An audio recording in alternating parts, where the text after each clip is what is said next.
Alright guys, BLM here. We are back with more Uncharted 3, and we have a lot to talk about. We got Australian Survivor. We got...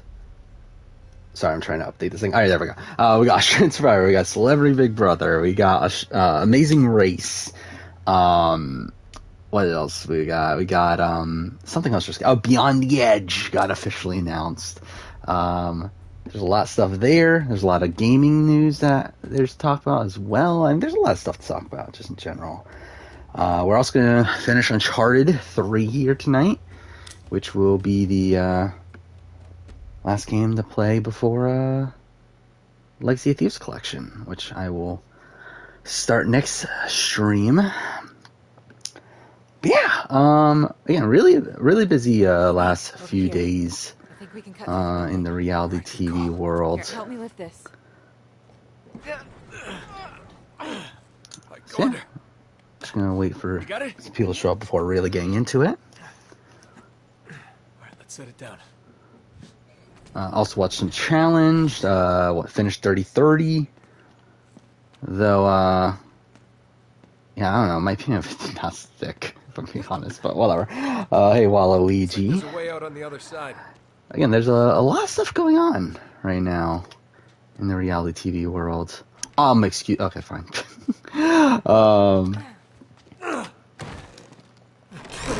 Australian Survivor's been fun. I'll be honest, I was kind of on the first two episodes, but this last episode was really strong. Looks like we can get out. But we need a way up. And then Celebrity Big Brother was whatever today, to be honest. Again, it was the premiere. Really disappointed that we're not getting live feeds until what seems to be Friday now. Which, again, disappointing in that aspect. David was a disaster, yeah. But it was fun, though. At least it was fun. I'll be honest, though, I was surprised. I actually thought Sandra was going home. I actually was genuinely surprised at the boot. Just because, I feel like the edit did feel like it was setting up a Sandra boot. Did you bother to look for keys? Just keep going. Which, again, if Australian Survivor, I'm, rarely wrong. Yeah, this time I surprisingly was. I mean, cool to see Sandra make it further, though. And again, pre-season, I was thinking Sandra was going to make a deep run, but I really felt like this episode did feel like they were setting up for a Sandra downfall, especially once David had an idol, and we see Sandra not talk about splitting the vote and all this stuff. I really felt like she was primed to be idled out of the game tonight. I'll open the door. Be careful, okay?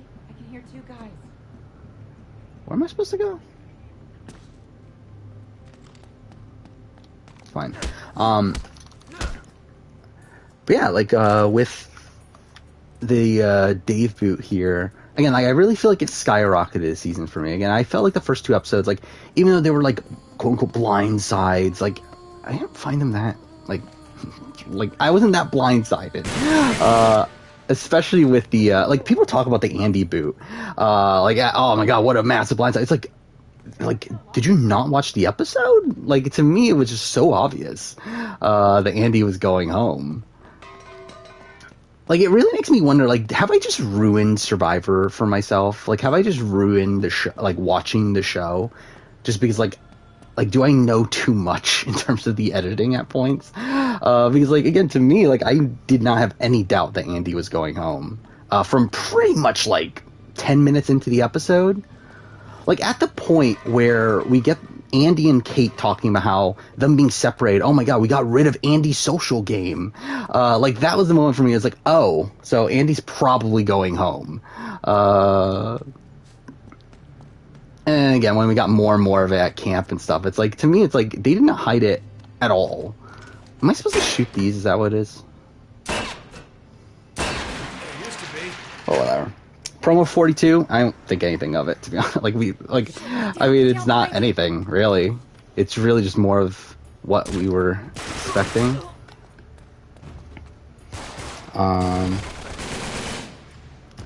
Yeah, I was not surprised that pretty much anything from this week until this last boot. Again, I did not think Kate was going home. I did feel like Sandra... again, to me, I thought Sandra was going home, especially once we see Sam vote for Sandra, and like how much Sam talked about in the episode that Sandra needs to go. Like it did make me feel like I think Sandra, like this, I think it was setting it up for Sandra to go home. So the fact that she didn't, that was a genuine surprise, but everything else, again, like Brianna going home was like obvious.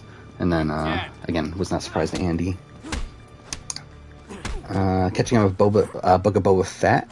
I've heard like pretty negative things about it, but again, I haven't been following it too closely. Do I think Blood versus Water? Do I think it's a better season? Again, like we're 3 episodes in. In terms of the casting, I think Blood versus Water is a terrible theme from a casting point of view for newbies. You okay? Because I think most of the time it leads to one person being cast, like one person like genuinely being cast, and the other person being cast just because they have an interesting other partner or whatever. I talked about this, I think, in my cast assessment, that I think it's much better for returnees, because at that point you have one tested returnee who is interesting, who should be interesting TV, considering they were on a previous season. So at that point you really only need to look out for like who has a good partner to be on the show with. While with newbies, again, I feel like it leads to so many like questionable casting choices. Again, we saw like the Drew and Alex of the world in San Juan del Sur. Slipping. Whoa, loosen it. Oh crap, that's bad. That's really bad. And I feel like that's like what you would typically get on Blood versus Water. And I mean, even on this season, like for part of this is just the presentation of Australian Survivor, but like Mel and Michelle have gotten no content. Jordan and Josh have gotten no content. David, until this last episode, had no content. I think there's one more person who has no confessionals at this point. But still, it's like, again, the editing is very uneven still, but whatever. David's the Australian Brad. I think that's an apt comparison. Yeah, I think Mark's playing a decent game. I will say, I think Mark's winning. I think that's the point that I'm at right now. Like, okay, this is the thing. If Mark wins, they're literally doing the exact same thing they did with Haley last season. Like, the edit, his premiere was pretty much the exact same as Haley's premiere from last season. Which, like, if Mark wins, it's like, are we really doing the exact same thing again? Like, we're really, like, just editing the person exactly. Like, literally, his first confessional was, like, pretty much the same as Haley's, where he runs through the entire tribe and talks about, like, how he feels about each of the people on his tribe.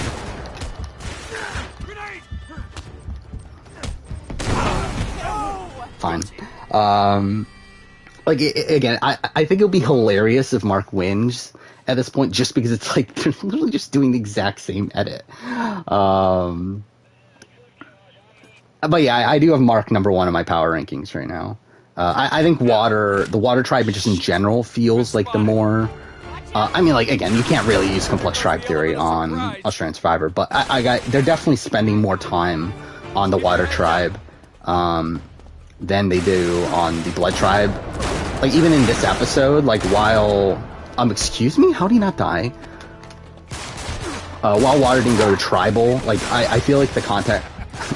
what the fuck? The content that we got from their tribe was more, like, complex than the Blood Tribes from, like, episode 2. Never saw Mark's previous season. How's he play? I mean, this is the thing that, to me, that's surprising to me also from the season. I think Mark's, like, surprisingly playing well. Because, like, in his first season, like, Mark was, like, fine, but he was, like, so attached to Sam, and, like, Sam was kind of, like, the more alpha figure, where she was, like, the more, like, loud and abrasive person. Like, Mark was, like, there in the background. And then, like, once Sam goes, like, Mark is, like, pretty much on the outs, and it's, like, going home, like, without, like, again, there's not much he can really do, but even then he, like, puts up a fight, and he does get Luke and Jericho to side with him, but, like, still, like, he really couldn't do anything at that point, and what the fuck? But it's, like, I thought he played well there, but like I never looked at him as like that good of a player. Like he was one of these people that did like try to play like with mateship and play with loyalty and all this stuff. And I think he's playing this season so far pretty well. We've been spotted. Now I will say that the slight question mark for me is, from a gameplay perspective, is like him getting rid of Andy right away.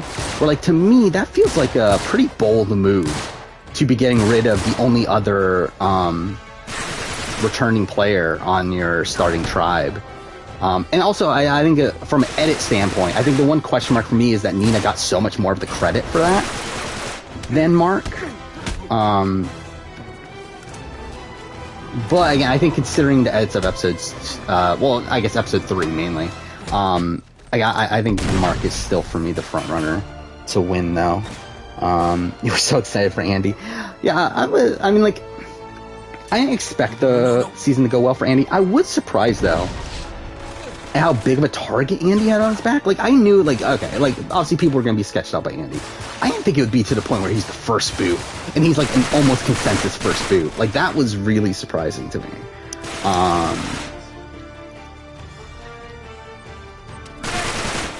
Like, I mean, again, like, Andy to me, like, would be just a non-threat. Like, if I was coming into the season, like, I wouldn't be threatened by Andy at all. Like, I would be like, yes, he's, like, a very sketchy figure, and, like, someone that you can't really trust, but, like, he's definitely not someone I'm, like, gonna boot right away.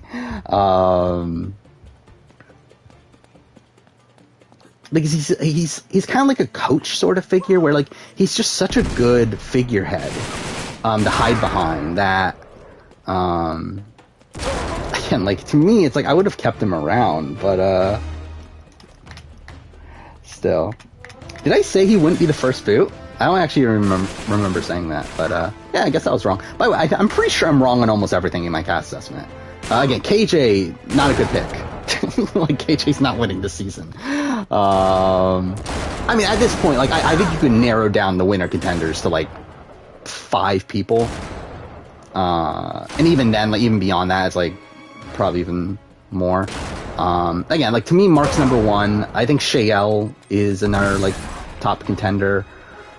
Who else do you have? You have Nina, but again, I'm thinking Nina is probably, like, not actually gonna win. Like, I think she's being propped up as a really solid player now, but I feel like she's probably gonna be, like, a late, like, kind of like the Shannon. I think that's kind of what I'm looking at. Shannon from last season of Brains vs. Brawn. I think that's kind of where I see Nina going. You got Sophie, who I think has gotten a decent amount of content. I do feel like episode 3 though here was not great for Sophie.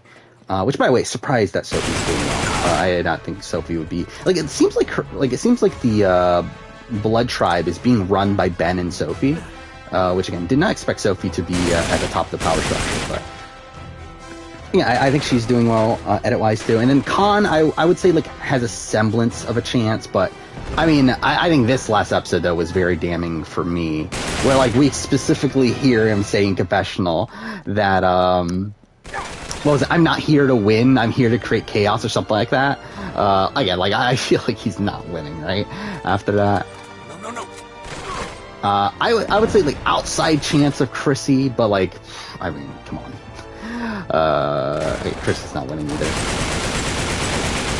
But, like, I wouldn't, like, I would say there's not a 0% chance, which there pretty much is for almost everyone else on the cast. Excuse me? Okay, there we go.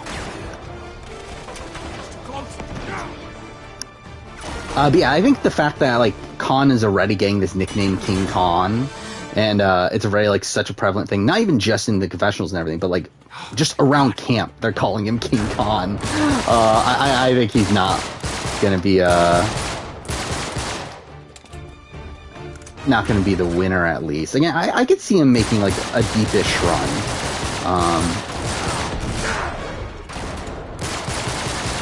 Oh my god, can he die? There we go. What do you think David's placement would be? Next few boots? I think David's gone pretty soon. I would be pretty surprised, especially because, like, I'm assuming we're not getting a swap until what, like, probably episode 7. that means he would have to survive like probably like 3 more rounds. Probably. Excuse me? Like probably 2 more genuine rounds because there's probably gonna be a non-elimination somewhere in there. How's he not dead? I am probably gonna die. But yeah, like I feel like if they go tribal again, at that point it's like I don't see how David recovers. Like it was just so damning the way he went after Sam at tribal that I don't know how he repairs trust after that. And considering like Sam was pretty much one of the only people wanting to save him, fuck me. Yeah, I don't think he's long for the game. God damn it. Could be wrong to think this is the earliest successful idol play. Potentially. At least, I'm definitely an Australian survivor, right? Well, actually, no, it's tied, right? With the Matt playing the idol on Daisy. That was also at the 3rd tribal. But yeah, I mean, it's a very early one, though. Or not, playing the idol to get rid of Daisy, not on Daisy.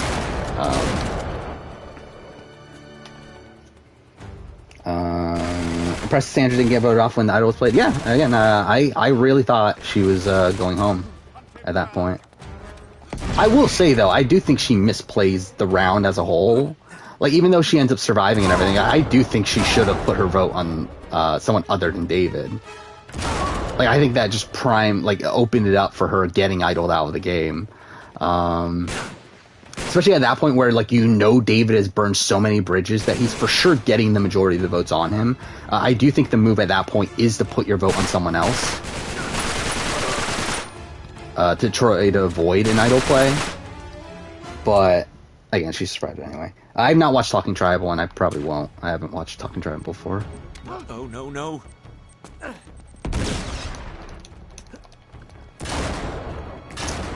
Do I think Sandra could be a journey edit? Not really. I don't think she what is the journey? I don't think she has a journey to go on. I think Chrissy could be the journey edit, potentially. Or, let's see, who else could be a journey edit? I don't know. Maybe Nina could potentially, but I don't think Nina's even going to get that far. But yeah, I think Sandra, like, based on her game position right now, I still don't think Sandra's long for the game in terms of, like, going to reach endgame. Again, I still think she's pretty much what I said, like, in my cast assessments. Like, I can see a world where she makes the merge, but I just feel like so many people are already looking at her as a massive threat. And considering she's already being looked at as a target at this point, like, there's no way she's going to make it all the way to, like, final. Like, I'm assuming we're getting a final 3 this season. But again, there's no way they're going to allow her to get that far.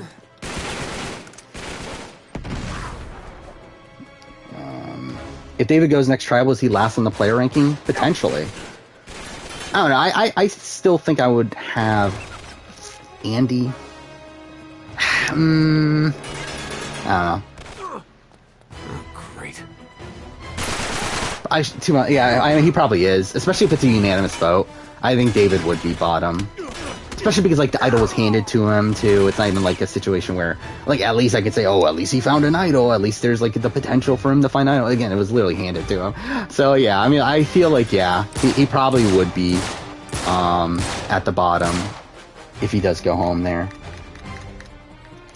Do I think Jordan or Darrell is better all-time in Challenge? I think it's tough at this point with All-Stars in consideration. Because, like, I think if before All-Stars 1 and 2, I would have for sure said Jordan. There we go. I think at this point it's much closer. God damn it. I would still probably say Jordan. Again, as a competitor, not as a likable figure, because obviously I think Darrell's a lot more likable than Jordan. Again, the problem for me with Darrell is the fact that he wins all these older school seasons, these seasons that have team formats that are much easier to win. Well, like, Jordan has won, I believe, one of each, right? He's won a duo season in Battle of the Axis 2. He's won an individual season in 30-30, which is also a pretty impressive win from a competitive standpoint. And then you have War of the Worlds 2, which was a team season. Well, like Darrell's won what, 3 team seasons, 1 duo season, or no, 2 duo seasons if we're including champs versus. But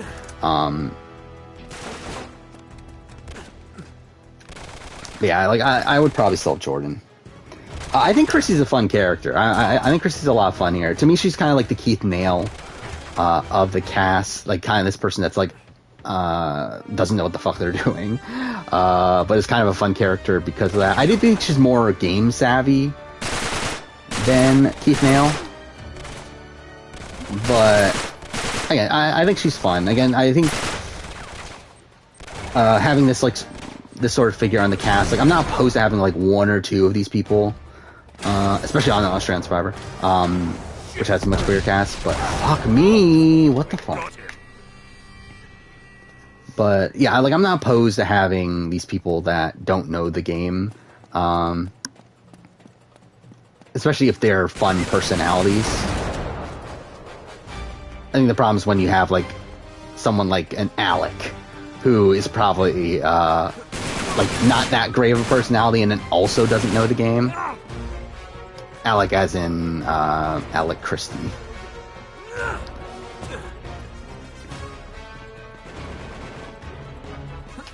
Yeah.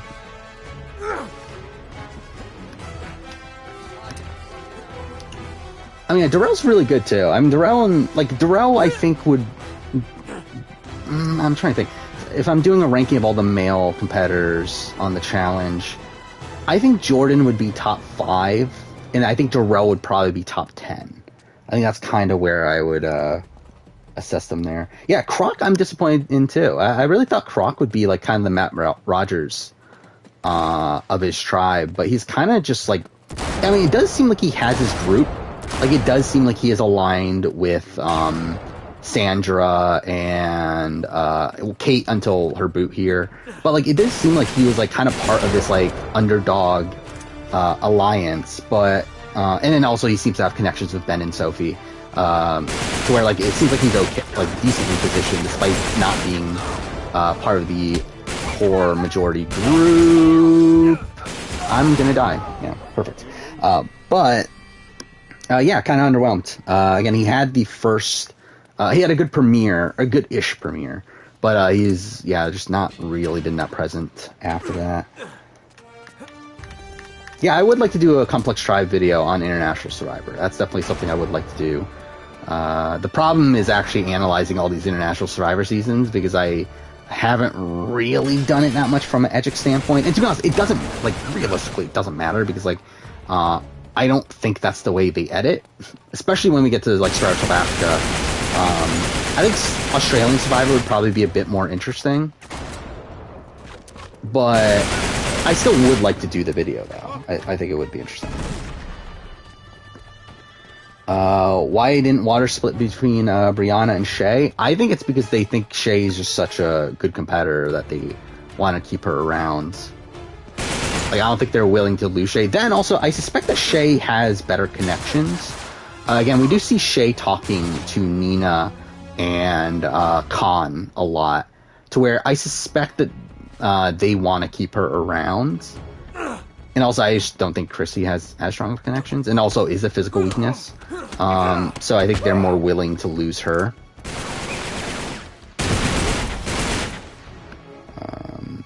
Is BB Can 10 an All-Star season? Probably not. Do I actually know? No, but don't think so.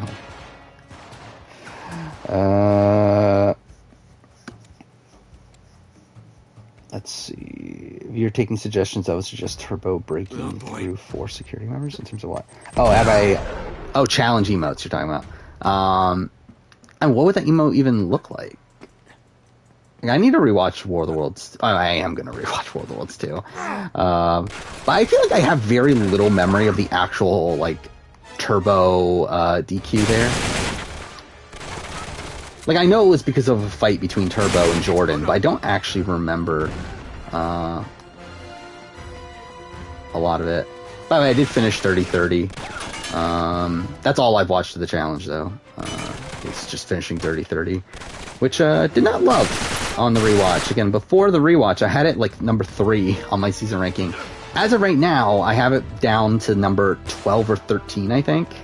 So it definitely did drop quite a bit. God damn it.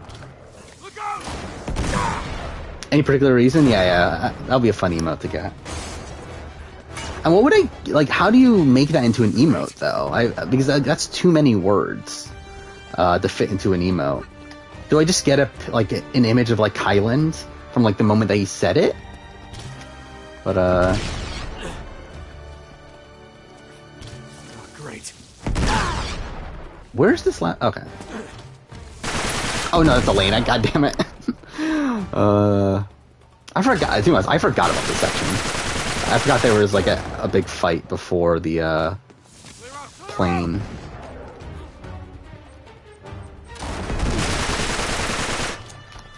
Oh boy. Ugh. Put CTJD and Kyland in it. I feel like that's, like, too much for one emote, though. Oh, fuck. Wait, I'm out of ammo?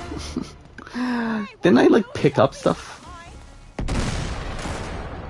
Okay, well, this is lovely.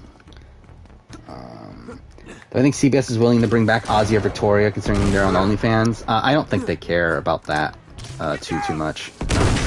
Okay. Though, I will say that I don't think Victoria is that likely of a returnee anyway.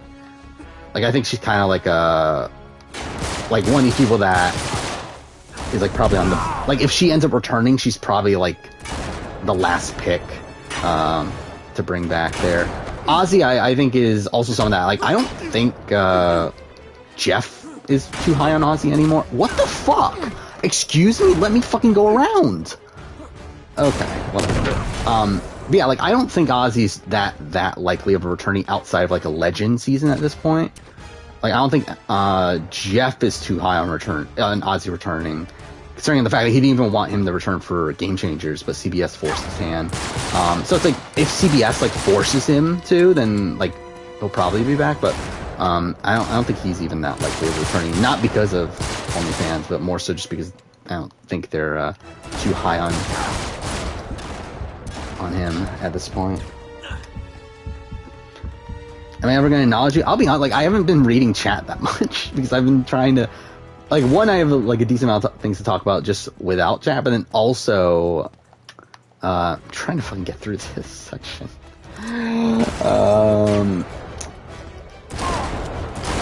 Okay, that was lucky. Okay, we got it. There we go. Fuck that. Alright, follow me. After Ozzy exposed Sarah being a Trumpy, they're not letting it back on. I mean, like, wouldn't that be kind of like a pro in his, actually, I don't know. I don't know how high, production is on Sarah at this point. And to be fair, they give her the Lucina stuff at the end of, Winners at War, so, I don't know. Who's a better player, Dave or Keith Nail? Keith Nail. At this point, at least. Like, if Dave somehow makes it to, like, the final fucking, like, I don't know, makes it to the end, then there'll be some reconsideration, but obviously it's Keith. It's not really close right now. Alright.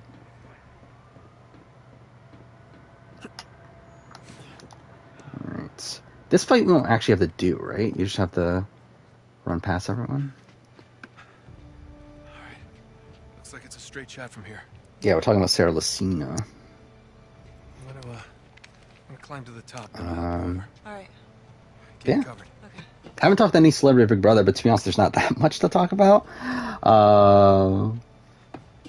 Yeah, and premiere was whatever. Standard premiere. I felt like it was very awkward, though. I felt like there were a lot of, like, just weird... I don't know, it just felt very surreal seeing some of these people in the Big Brother house. But... yeah, I mean, for the most part, it's kind of a whatever premiere. Yeah, Carson's great TV. Carson's great in the DR. And I think they knew that, and that's why they let him in first. I do find it funny, though, that they put Lamar last. Which, I mean, I guess it's, like... I guess he's the biggest name on the cast. But Not much time. like I mean, I don't know. Like again, it's a weird cast just in general. Chris Kattan's fantastic TV. I mean, like I think he's fine. I think I mean, he comes off as very awkward to me. Like he's one of these that I was talking about where it's like I don't know. It just feels very surreal that he's there. It doesn't really like I thought this preseason also really, like I don't know. It just doesn't feel like he even really wants to be there. I do think he came off better in the premiere than I was expecting him to, but god damn it, I really need to fix this. My computer just went on the sleep mode. Well, whatever. I still have my phone up. Bet Lance Bass said no. Yeah, I think that's the current rumor from what I understand, is that they first asked Lance Bass. Lance Bass said no. They then went to, what is his name? Like one of the Backstreet Boys. And that person said no, and then they went to Christopher Patrick.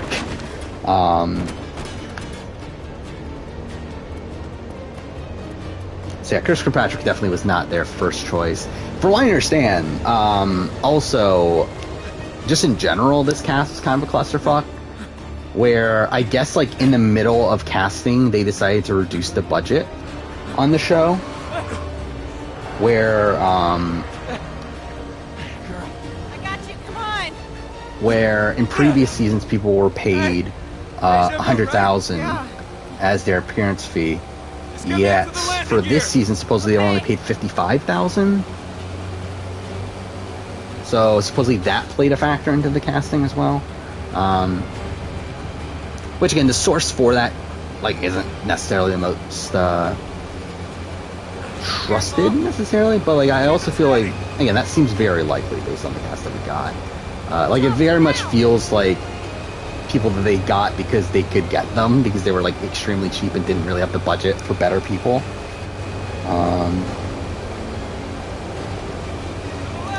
Was I spoiling on Double Agents? Did I fuck this up? Oh, I didn't even know you could fuck this up. Yeah, I was. I was spoiled on Double Agents. I've been spoiled for both Double Agents and Spies, Lies, and Allies. I'm really just in general, like for the challenge, I am typically spoiled just because like I don't really care.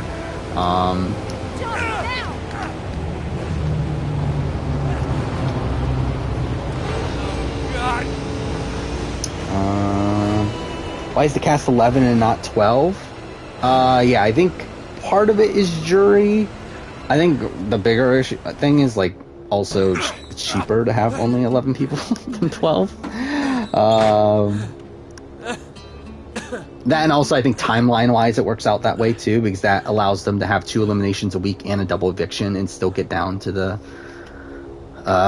number that they need. So I think that's also a thing.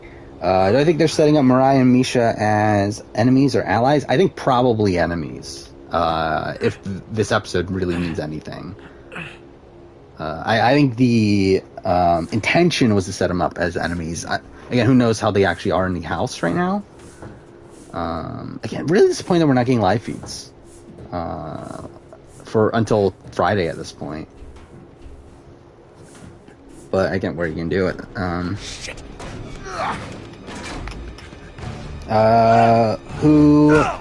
Wait. Would you say all the celebrities on the cast are washed up? Yes. Like 1,000,000,000%. Like I mean, either washed up or like you have someone like a Mariah who just isn't that big of a name to begin with. So it's like I mean, like when you have like a Lamar Odom, you have like Chris Kattan, you have like those are people who were popular at one point, but then just like aren't like popular anymore, like or at least.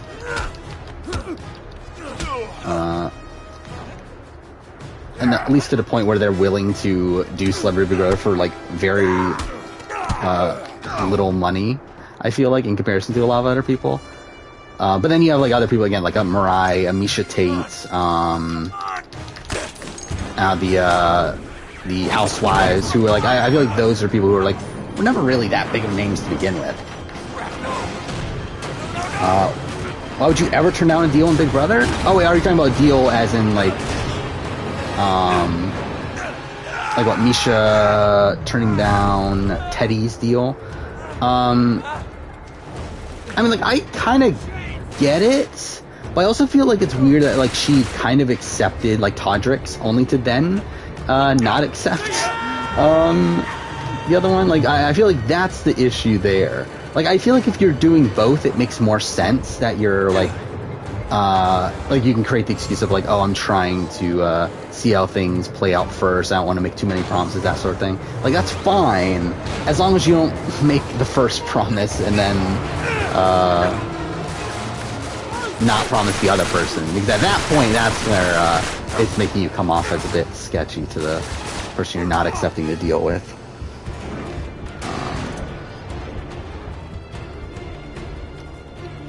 Yeah, I forgot this was a fight too.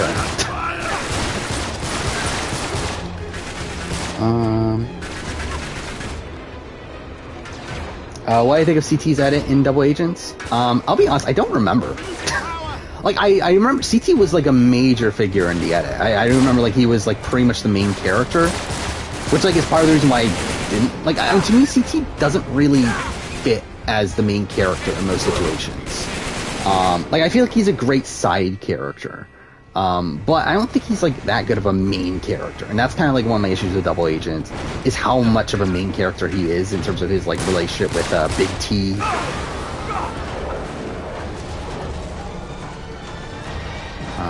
I will say that I think in retrospect, I think his edit in, like, to me, like, Spies, Lies, and Allies, especially at the end, felt like pretty much a coronation for CT. While, like, I feel like Double Agents, again, there definitely was, yeah, like, they were definitely setting it up for a potential Leroy win. There was a point where I thought it was going to happen, though. But, yeah, I do think Leroy definitely got a good amount of content there. Positive content there as well. Lamar looked like he could have eaten Catan whole. Probably. Fuck, I wasn't looking at the screen. Is Brianna and Shay going for the idol in the midst of tribal necessary? Probably not. Especially because, like, this is the thing, too, is that we've learned after the fact that this was an idol that was only good for the first tribal. So it's like, again, like, for Brianna and Shay, I mean, they're both already voting for Andy, right? So it's like, why bother with the idol? Like, unless they think that, like, Chrissy is coming after them, like, why do they even care about getting this idol in front of the entire tribe? Like, to me, it's like this entire concept of this, like, initial idol. Like, I think they kind of lucked, like, production. I don't think they fully thought it through, and they kind of lucked into the fact that these players were, like, not thinking it through also. Because, like, if it's an idol that's only good at the first tribal, like, it's an idol that's, like, in plain sight, meaning you have to go out of your way and make everyone know that you have an idol, which, again, I think, like, sets you up as a more sketchy figure. It's like, why would you do that for, like, almost very little benefit? Like, to me, I think they kind of lucked into these people actually going for the idol.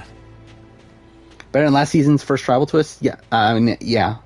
Not game breaking, not anything. Again, it's a very inoffensive twist. Yeah, it's fine. Do I think Ryan Dusty could be set up for downfall? Yes, I think 100% at this point. To me, right now, I think, again, like, I might sound like an idiot by the end of the season. I think Lulu and Lala are winning this season. That's kind of where I'm at with the Amazing Race. Is that I feel like Lulu and Lala, again, like, we've gotten so much talk about an all-woman team needing to win. And again, I feel like Raquel and Kayla's edit has, like, significantly decreased since the blip, while decreased in terms of positivity, while I feel like Lulu and Lala have always come off as pretty positive, and especially since the blip they have, and then they'll also have this, like, doing it for their grandmother storyline. That, like, I think Lulu and Lala are winning, personally right now.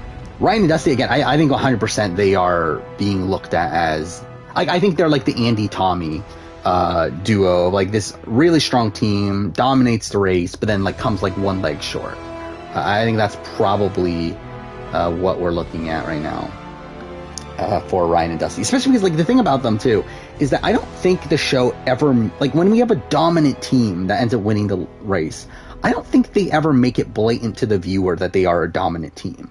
Like, I think with, like, Rachel and Dave, obviously one of the most dominant teams in the history of The Amazing Race, I don't think they ever, like, mention them as a dominant team. At least not prominently. It's not like, again, like a Justin and Diana situation where, like, they were constantly talked about as the top team, and, like, obviously they don't win. Again, Colin Christie, similar thing. Andy and Tommy. Like, I feel like that's where that's what we're looking at for Ryan and Dusty here. I don't think they're going to win. Are they a top 10 Amazing Race team? Potentially, to be honest. Like, again, like, what did I have on? I had Riley and Madison, right? Like, I could definitely see them passing Riley and Madison. I do think this leg, though, is kind of bad. Like, I think they really lucked out on this leg being such a linear leg, where it was, like, pretty much coming down to the tasks. Because, again, their mistake there, like, at the... Yeah, I know I had Riley E. Madison at 8, but I kind of regret putting him that high, so that's something. Best pair in Blood vs. Water as players. Some water, if we could. I mean, it's like Sandra and Nina. I think Sandra, Nina, Mark, and Sam are probably the two that come to mind right away. The problem is that with most of them, like, we haven't seen much of both people in the pair. So, like, I mean, it could be Amy and Con, but we haven't seen Amy that much. And probably Con either way. I mean, I think Con's playing pretty well. I do think a lot of, like, the missteps in Con's game are kind of being propelled in the edit more so than it is in reality. Worse, yeah, for sure. I think it's Brianna and David at this point. Like, as much as, like, again, Kate goes home early here, but, like, one, she's out of the game. Two, it's like, I feel like she did have a bit of a stigma from her. Again, that was something, again, really surprised me. Like, it did seem like Mark and Sam just had it out for Andy for some reason. And I really just don't get it. like, I don't get why they're targeting... Con reminds me of Tim Dormer. That's a very good comparison. But yeah, like, I don't get why they're targeting the only other returnee. That's such a weird thing to me. I think Andy did some wrong. But, like, Kate, like, I mean, again, I just don't think Kate is suited for Australian Survivor. But then also, like, had the stigma of Andy, and then again, also the thing that's so funny to me about Dave is that he talked about, we gotta target Kate because she lost her ally, or she lost her partner first, and that makes her an easy target. It's like, you're talking about yourself. Like, you're literally next. Like, if you get rid of Kate, then you're literally the next person with that excuse. Do I usually pick the correct winner after week 1? I picked Pia. Pia was my winner pick, so I mean, that's kind of whatever. Shane, I was very high on. I was very high on Christy, sorry. I did not know Jericho. I was way off on season 2. And then David, I think David was for sure a contender. I don't think he was my number 1 after week 1, though. But yeah, I am, like, typically, if not have the winner picked for sure, then, like, within, like, the top 5, the winner is there. But yeah, like, as of right now, I think Mark is the most likely winner. Again, to me, his edit is very similar to that of Haley's during the first few episodes of last season. What are the roots that clutch? To where if they're using the same tactics, then I feel like... Yeah, Flick was my number 1 contender for a lot of last season, if I remember right. Actually, I have the chart still. Let's look this up. I have my power rankings and the dead tree gives from last shelter. time, if I can get this up. The cricket no relief, and the dry stone no sound of water. I think I had Haley 2. Yeah, I had Haley 2. Actually, no, I had Haley number 1 by episode 3. Episodes 2 and 3, I had Haley at number 1, actually. After the premiere, I had Haley at 2. But I had Flick number 1 from episodes 4, 5, 6, and 7. and I went back to Haley from episode 8 until the finale. So it's actually week 2 that I had Flick number 1. God damn it! What happened week 1 with? I mean, what happened like? Well, I guess I should say what happened week 2 with Haley. I think she got like 0 confessionals, right, for like 3 episodes in a row. Let's see. Confessional. I'm pretty sure that's what happens. That she was like invisible week 2. And also, what's her face? Like Rachel was getting like a lot of the credit for things that they were doing together, and like that to me, that was like the main blip in Haley's edit. Yeah, week episodes 4, 5, 6, she got 0 confessionals. While what did Rachel get? Okay, I guess Rachel didn't get that much more, but she got a lot of content in episode 6. But again, that was the thing that I remember now. That yeah, I did knock Haley a bit there because there was by episode 5, I had Haley at number 9 on my power ranking, but then she jumped back up, obviously. Yeah, I have a power ranking for 41 as well. Again, it's funny, but yeah, I have one.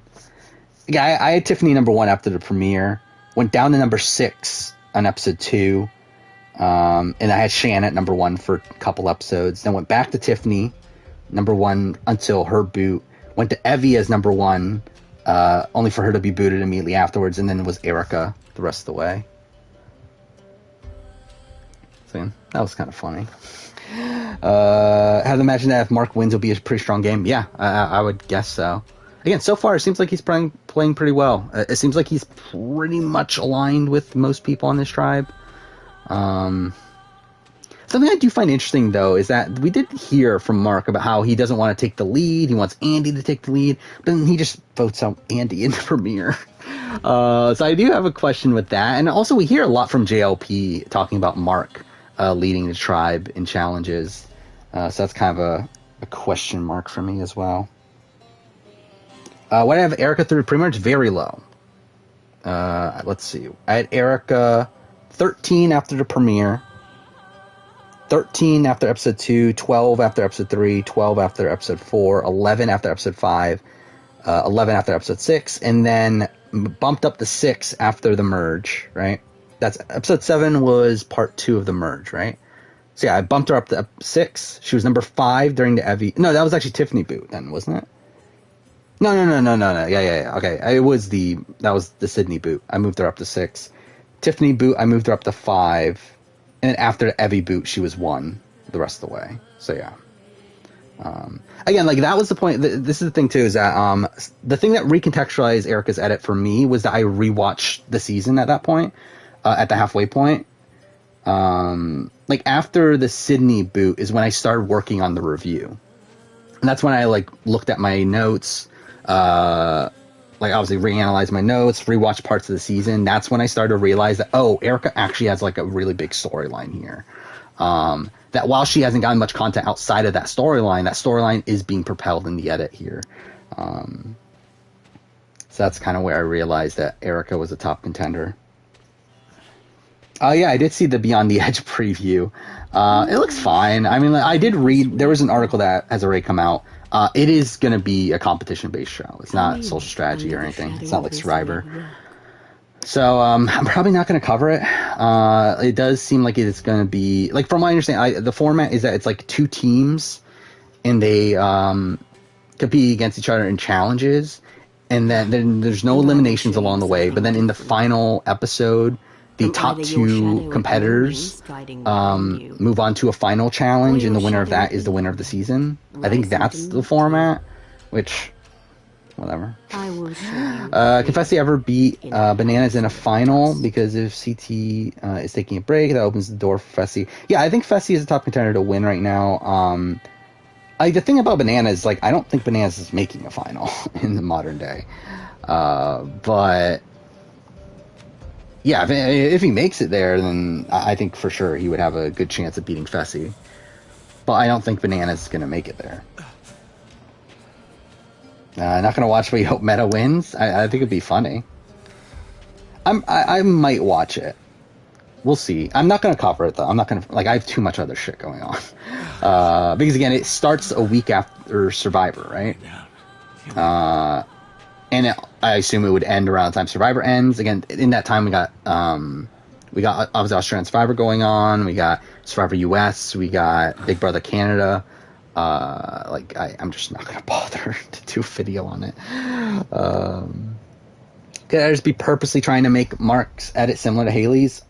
Potentially, but I don't think the Australian Survivor editors are that intelligent, to be honest. This is something I noticed while watching these last few seasons.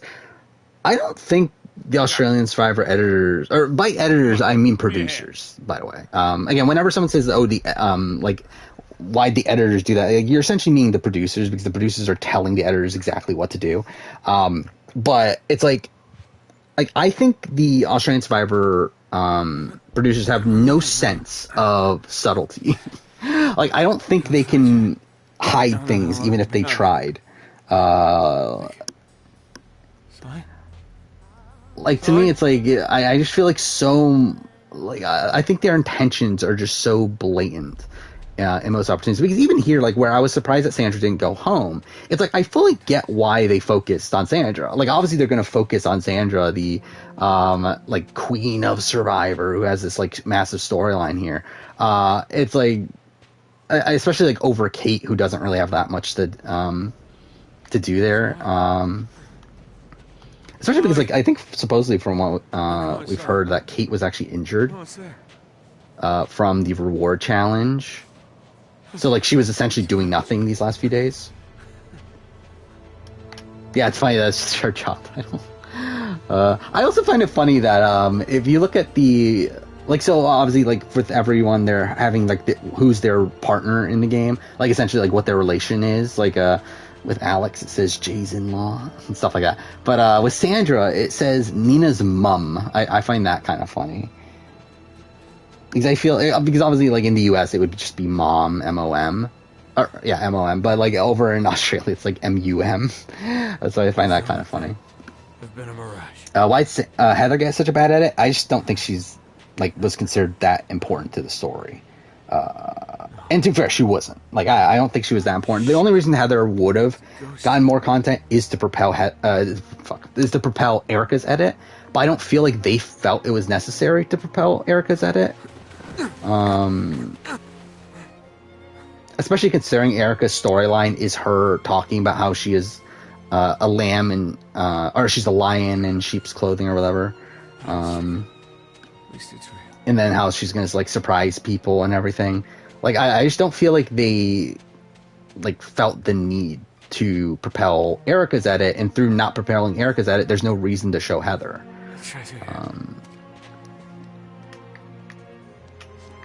Well, I think of Chrissy's game, I don't think it's that great, but I think she's a fun character, and I think she's probably in it for the long haul. Yeah, as of right now, I believe she has the most confessionals on the season. I believe she was tied with Brianna after episode 2, but I believe now she's the clear number 1. Damn. I don't think Heather was that boring necessarily. Again, I feel like the content that we did get of Heather was kind of fun. Again, the stuff with her and Nasir, I thought that was interesting. We do see in her Ponderosa that again, she's a very vibrant person. I think she can bring good TV. It's just I just don't think she was that important to the season to where they didn't bother showing her. Kind of surprised that Chrissy won the war with Brianna and Shay. Yeah, I mean, I think Brianna just was terrible. I debated putting Brianna below Andy on the player rank. So far, again, the player ranking is pretty much boot order right now. But I very much considered putting Brianna below Andy. Because I just think Brianna was more actively bad. But I feel like there's still enough bad with Andy. And considering Brianna did survive the vote that Andy went home, that it's enough to put Brianna above Andy. But to be honest, it's very, very close. Yeah, I think Shay is, from right now, I have Shay number 2, right? I think Shay still has a good shot. What do I have? I have Mark 1. Yeah, I have Shay 2 as of right now.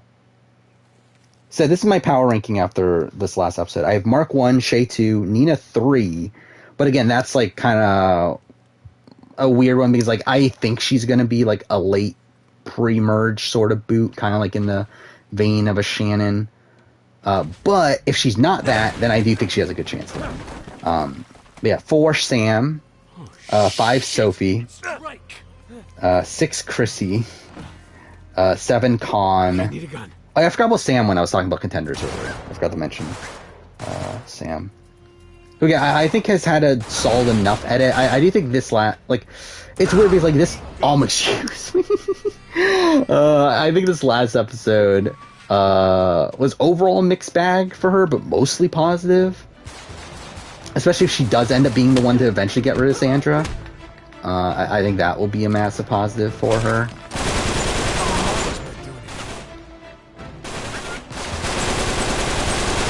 But I think Mark and Sam, though, are being... Like, we get so much talk from them about having to get the merge together that I feel like that's going to be one of the major storylines of the season. And who knows, like, maybe it'll turn out that, like, they fail at doing that. And, like, Sam is, like, the last, like, pre-merge boot or something like that.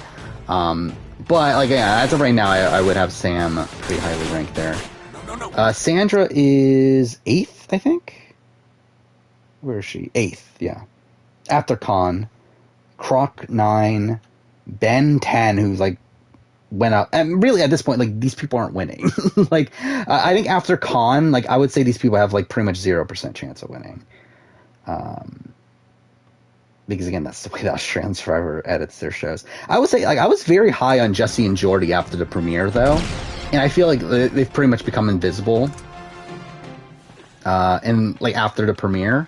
But, like, I guess they would still have a semblance of a chance if their edit, like, goes back up in week 2. But, again, they kind of fell off the show there. I feel like Jesse in particular, I felt like had a pretty good premiere.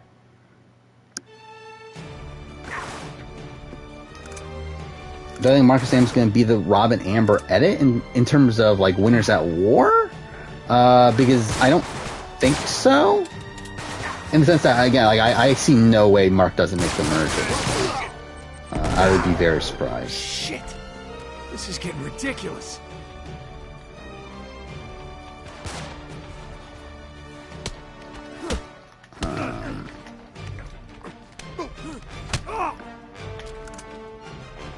Oh, the one with Alex?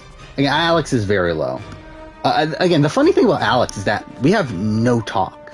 Oh, yeah, Jay was the other one with no confessionals, right? Let's look this up. Confessionals. Because I did mention earlier that there was someone that didn't have any confessionals that I was forgetting about. I think it's Jay. But yeah, like, Alex and Jay, like, the only content they have had was, like, around Alex's back injury. Yeah, Jay has 0 confessionals. So as of right now, Jay, Jordan, Mel, Michelle have 0 confessionals. Then there are, 7 people that have no confessionals since the premiere. And that being Jesse, Alex, Croc, Amy, Jordy, Josh, and KJ. David had no confessionals until this last episode where he had 12. Again, this edit is really fucked. There's only 3 people. Oh, no, 4? Yeah, there's only 4 people left in the game that have had confessionals in every episode. That being Chrissy, Sandra, Con, and Sam. So, again, that's Australian Survivor for you. Again, that's not really, like, a detriment, though, edit-wise. Like, that's just the natural progression of Australian Survivor. Like, in terms of winner potential and stuff, it doesn't really matter that much. Again, like, Haley had 3 0 confessional episodes in a row last season. David, of all people, even had a 0 confessional episode in All Stars. Pia had, 4 0 confessional episodes. Shane had a lot. Like, I think Shane went half the episodes without having a confessional. Jericho had 5 episodes. Christy had 4. So again, like, having no confessionals doesn't really matter too much necessarily. but again, just funny. That's the way that Australian Survivor is edited. Peak of Spies, Lies, and Allies is Corey sacrificing for Nelson. I mean, yeah, that's a cool like moment for them. I don't know if it was, like, was it Corey sacrificing himself? It was more so like Corey not. I don't know, what was the situation? I don't even remember the situation anymore.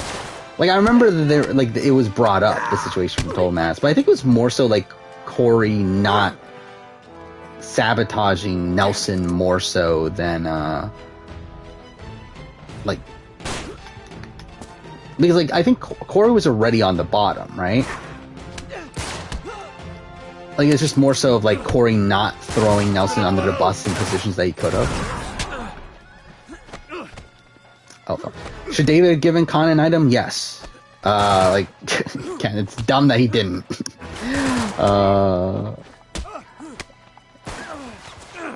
Like, I mean, again, like, he gains, like, pretty much no... What the fuck? Let me go out of the fucking way! Again, what the fuck is this game? When you get into melee combat, like, it won't let you fucking move. But yeah, I mean, like, he gains no leverage with Khan through the way that he handles that situation. Like, the entire point of bringing Khan along should be to build a, like, cross-tribal alliance. Yeah, what he does, like, isolates Khan to where, like, why would Khan want to work with you? Especially at this point where, like, he's already used the idol. So, like, Khan literally has no incentive in keeping David around.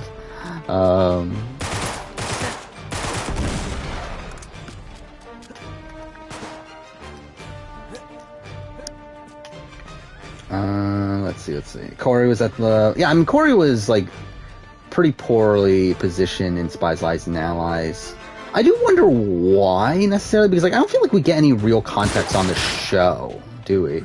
Of why Corey was, like, on the bottom of the Vets Alliance. Especially because, like, he came, like...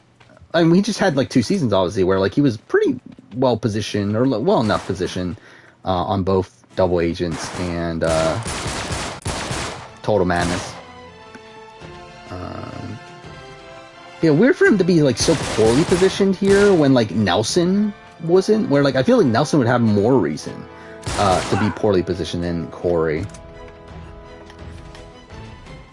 Didn't watch the reunion. We're talking about for Spies, Lies, and Allies, then... Yeah, not much to miss.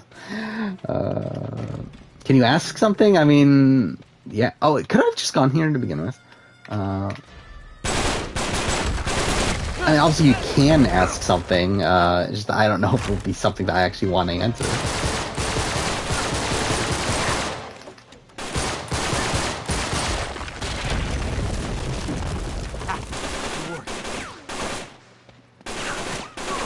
Do you think the cast will be targeting the Big Brother Alliance? I think the Big Brother Alliance will still be the majority, coming into 38 personally. God damn it.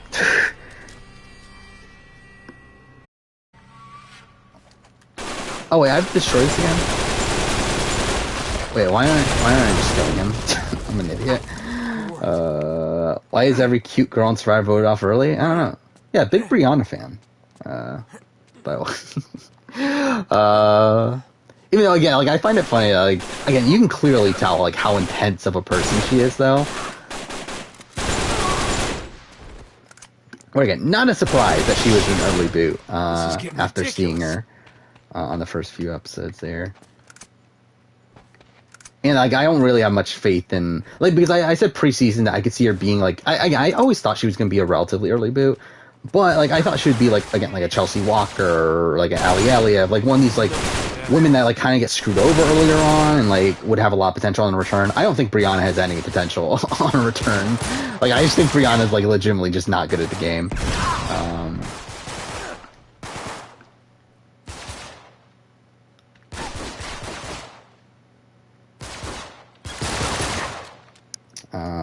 Yeah, I feel like they definitely focused in a lot on Brianna. I mean, she was pretty much in a bikini, like, almost the entire season, it felt like. Like, I feel like she probably had more screen time in her in a bikini than not, I would feel like. Yeah, you can definitely see the family resemblance in gameplay there.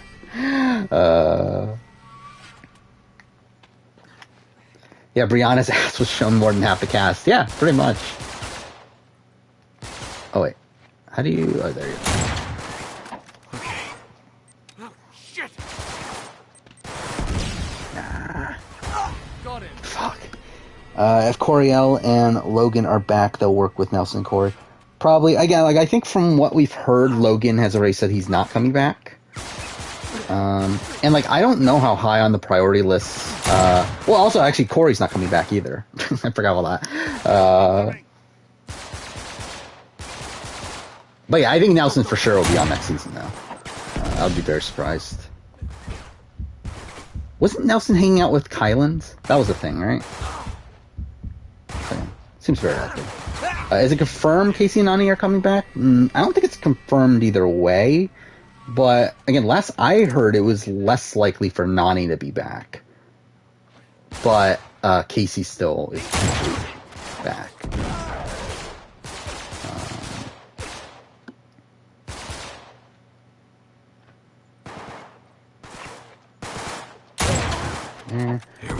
Sam was on Instagram. Interesting that David said damn remarks. Oh, so was there more that was shown that wasn't shown?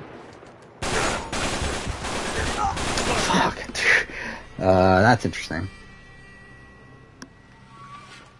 Because yeah, she did seem very, very upset. So yeah, I would not be surprised if he was a bit more like aggressive towards her than what we saw in the show. Did Dave and Connor get an obvious winner edit? I think so. I mean, like, again, like, winner edit with Amazing Race is kind of weird, because obviously there isn't, like, a true, like, real winner edit, but, like, I think, like, it wasn't a surprise that Dave and Connor won. And I do think Dave and Connor, for the most part, were portrayed as, like, the heroes of that season. Obviously, you do have them complaining about Brennan and Rachel, and, like, that wasn't a great look. But I don't think production, like, necessarily meant for that to be, like, an anti-Dave and Connor thing. I think it just, like, that's the way that the... Fuck. How did I die from that? Whatever. I think that's just the way that the actual fan base took it, more so than that was their intention.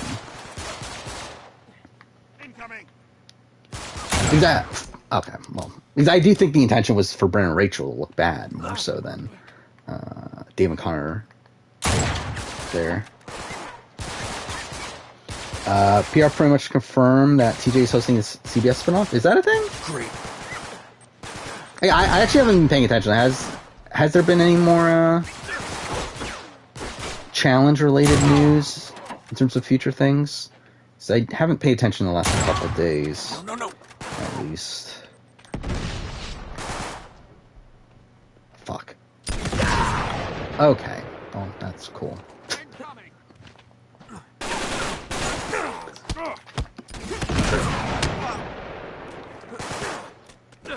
Okay. I think I'm kind of fucked. Runners-ups on Amazing Race typically get decoy winner edits. Trying to think. I mean, like, it matters what you consider. Like, the thing about winner edit, again, like, the point of a winner edit is, like, noticing the trends of a show, and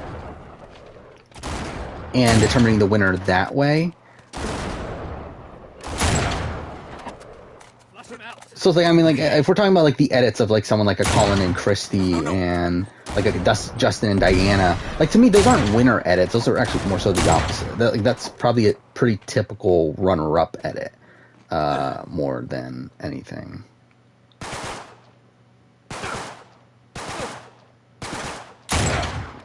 Wow, I can't believe I got that shot. Did I like Monique and Sean from Amazing Race 16? I don't remember who they are. Were they like basketball wives or something? Or maybe football? What the fuck? Whatever. Oh fuck, I'm in a bad position. God damn it, I can't believe I would do this again.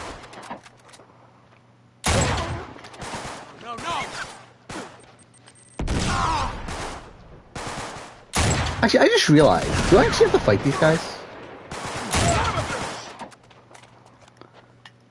You didn't watch Immunity Island? Well, maybe you should. Maybe that's the curse. The seasons that you watch have all the attractive women go home early. Ah, fuck, you can't continue. So maybe if you want attractive women to win Survivor, then don't watch those seasons. Ah, fuck off. Do I think more recent challenge people will be on All Stars? I mean, like, that's if we get another All Stars. But yeah, I mean, I think I can definitely see a lot of people from like the Invasion era being on the show. I don't think they'll go again. Like obviously, like there were rumors that like Tori got called and that sort of thing. Like I don't know if they would go full blown. Are you the one just yet? But yeah, I mean, I do think we're probably looking at like probably more. What is going go? What? Isn't that where I'm supposed to go? Is it not? Or there? What the fuck? Whatever. Whatever. Obviously, this game's perfect. We're watching Amazing Race 11 and noticed that the show completely lost its charm. I guess. I don't know. Is there a rumor? Yeah, I mean, the rumor is that they're not doing All-Stars 4. Or at least they didn't plan on doing All-Stars 4. That the intention was that it was going to be 3 seasons, and that's it. However, it hasn't been officially canceled. And I assume that's because All-Stars has been successful. Hopefully that's... Oh, Amazing Race 1, you're talking about. Lost its charm. Yeah, I can see that. Like, I think Amazing Race 1, again, like, I think just the element of the actual travel element of the show has, like, really been lost at this point. With the show being so much based around tasks at this point, that, like, I don't feel like the actual locations matter that much. And, like, the actual travel element of, like, finding all the flights and all that sort of thing, like, that stuff doesn't matter anymore. Which, to me, that was, like, the most interesting aspect of the earlier seasons. Outside the casting. Yeah, the airport stuff. I feel like that was like my favorite elements of the earlier seasons. I get why they don't do it, because obviously it's like very expensive and very taxing on production to deal with all these people going on like all these different flights. What the fuck is this? Whatever. Not gonna stop watching Survivor? Well, I mean, maybe for the better good you should.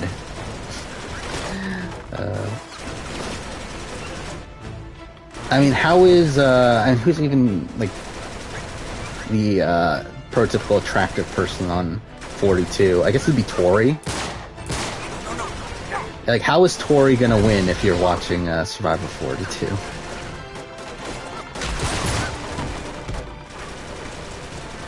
Does that damage it? Oh, it actually does hit. I'm gonna die, but I just want to see if that worked. I think Georgia or Melissa will return soon. I think Melissa is a very high likelihood for 38. Melissa, from what I understand, has talked about how she wants to come back not too long ago. So, yeah, I would not be surprised if Melissa is on 38, especially considering they're kind of forced to having a bit of different returnees from 37, with, like, a lot of people, like, erasing that they're not coming back. So, I think Melissa's very likely. Georgia, I think, is not as likely. Again, she did have that, like, blackface controversy and everything, but I think probably the thing that's, like, most damning for her coming back. Okay, right. Yeah, I think the thing that's most damning for her is the fact that she is involved in this, like, Stephen Bear,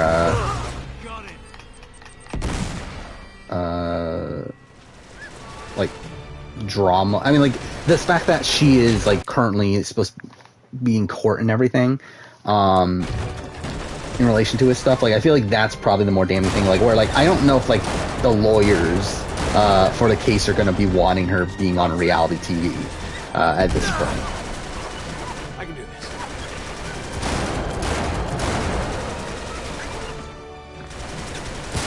God damn it. Actually, why am I using... Yeah, I'm an idiot. Why am I'm not using grenades for some reason. God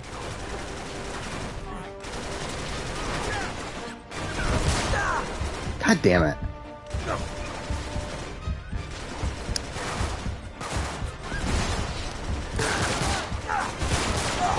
God damn it, I really thought I had it that time. Whatever. Okay, I have no clue what we're talking about this point. I'll scroll back and chat here. They changed airport rules because someone maxed out 5 credit cards. Yeah, I do remember that. I don't remember, what team was it? Wait, I do remember, like, that was, like, in the mid-era of the show, though, right? Who from Amazing Race 29 would I expect to return? I think that's what we're talking about at this point, right? Yeah, I think Brooke and Scott are the most likely. I think, to be honest, there might be the only team at this point that's somewhat likely. But to be fair, also, I don't think Amazing Race is that apt to do an all-star season anytime soon. Like, the only way I see them having any semblance of returnees anytime soon is for them to do a reality showdown season again. But again, considering they haven't done it for 32 or 33 and they've already been casting for 34, like, that makes it seem to me that they're not that apt to go for reality showdown for a little bit. Alright, there we go. So we got it that time. If I die at this point, I'll be pretty annoyed.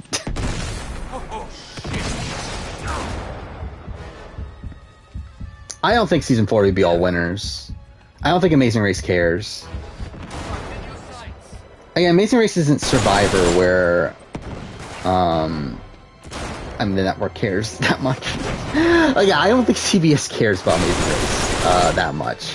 I think they're at the point where they just do it just because they can, and it's still cheaper than, like, most other, like, scripted shows. But, like, I think they're much more invested in the success of Survivor and Big Brother than they are in Amazing Race. God damn it. Okay. Shit. God damn it, I'm gonna die. God damn it.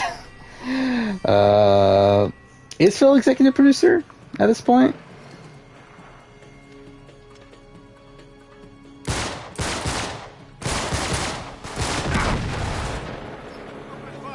Oh, sure, so it did have a checkpoint. Well, that's lovely. I'm probably gonna die here. Says in the credits. Okay. I don't think that changes anything, but, yeah.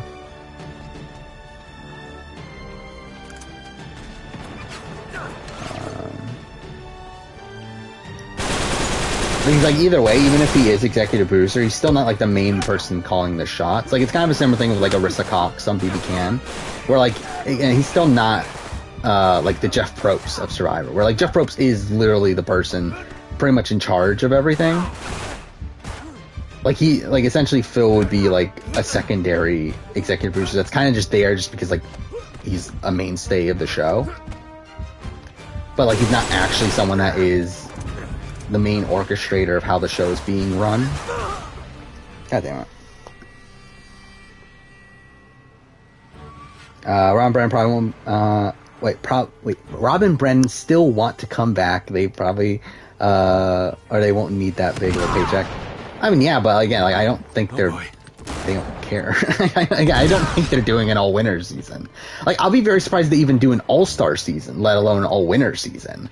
Again, like, even looking at Survivor, like, they had to be, like, they were very lucky in the fact that they were able to do an all-winner season for Survivor. Like, I don't even think they care enough to even contact the winners for Season 40, for Amazing Race, let alone actually do an all-winner season. Because, like, the thing about Survivor, too, is, like, Survivor, again, was always going to do an all-star season for Season 40. Well, like, I think, and the same thing goes for Big Brother, too. Like, I don't even think Big Brother is gonna, like, bother doing an all-winner season. Or really even an all-star season for, like, the 30th anniversary or 40th anniversary. Like, I don't think they care. Like, they're just gonna do it whenever they feel like they can and should do it. Like, I don't think they're, Like, it's not like Survivor where they actually care about when they're doing specific seasons.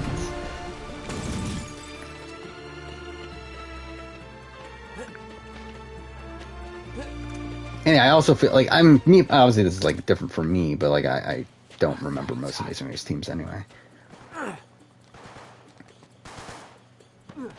Actually, how many people of color are there even on winning teams in Amazing Race? I actually don't even know. I haven't paid attention.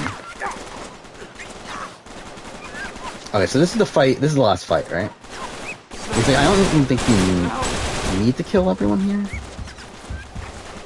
There's just too many of them. This is it. This is it. I can't do this. Don't see how it's fair to enforce diversity mandates in returning seasons. I mean, they're still going to. I'm too fair. Again, like with Celebrity Big Brother here, like, are they even 50%? English, I speak English. Like in terms of POC, like I'm pretty sure there's only 5, right? Out of 11. Like I don't know if they're including like Carson as like a like I don't know if they're considering LGBT as like part of that 50%. But again, like I don't think there are 50% for this season, are they?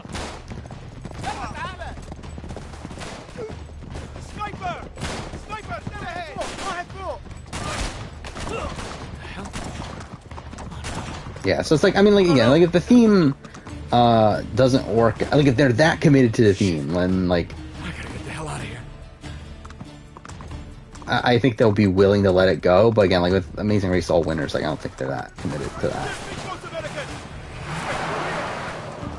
I do wonder, like, could they actually get it together at this point, anyway, even if they wanted to? Without really going out of their way. Because, like, Amazing Race is also just a very tough show to cast for returning seasons, considering, like, there's so many different types of groupings you have to put together. Where, like, you have to make sure you have the right, you have the, like, same number, well, I guess you don't have to, but obviously it's better if you have the same number of men and women on the cast. You have to have different types of teams. Like, you can't have, like, all, like, best friend duos or, yeah, like, I feel like it is a lot tougher to cast Amazing Race. And same thing goes with Blood vs. Water, which is why I'm not a big fan of the theme in general. Like, it's a much harder season to cast, for. You are far from home, America. Yeah. 14 of 66 Amazing Race winners are POC. That's interesting too, because like, didn't we have 2 people of color pairs like early on? So like, have they just not have any recently? That would have been. Because like Chip and Kim and You were in distress. the other one and Yuchen and Joyce were 2 teams from early on. So it's like, it's kind of surprising that there aren't more people of color. Yeah, I mean, let's look at this. Who are people? Yeah, I mean, no people of color until Chip and Kim. You know, Reich and Chip are LGBT, but even then they're not together, so it's not like they're coming back. I don't have anything to offer in return. It would be kind of funny, I guess, to see them come back. Really, the most recent POC is Maya? It's really been that long?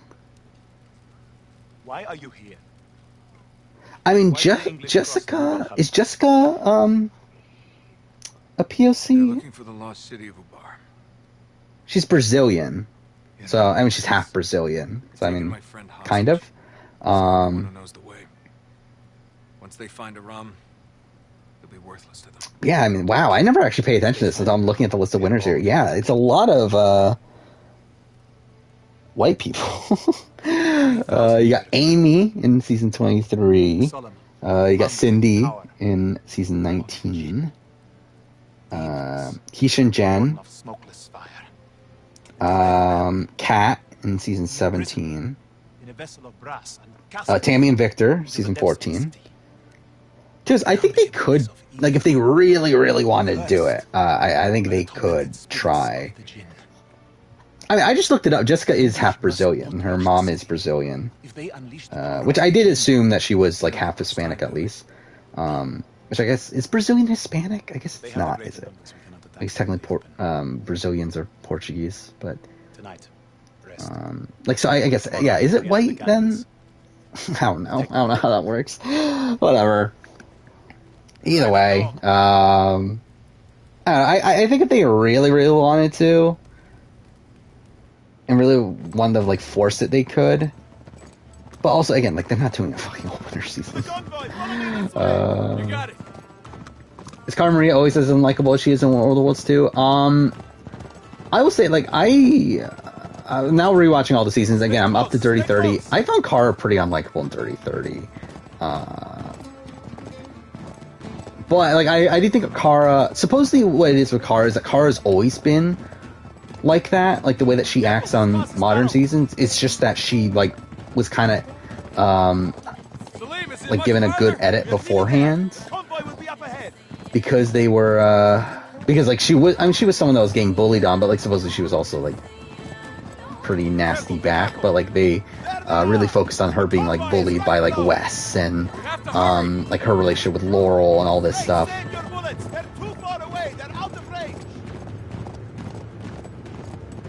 But, I mean, how many teams is that? That's like a billion teams. But again, like, I think it really comes down to, do they care enough to do it? And I don't think they do.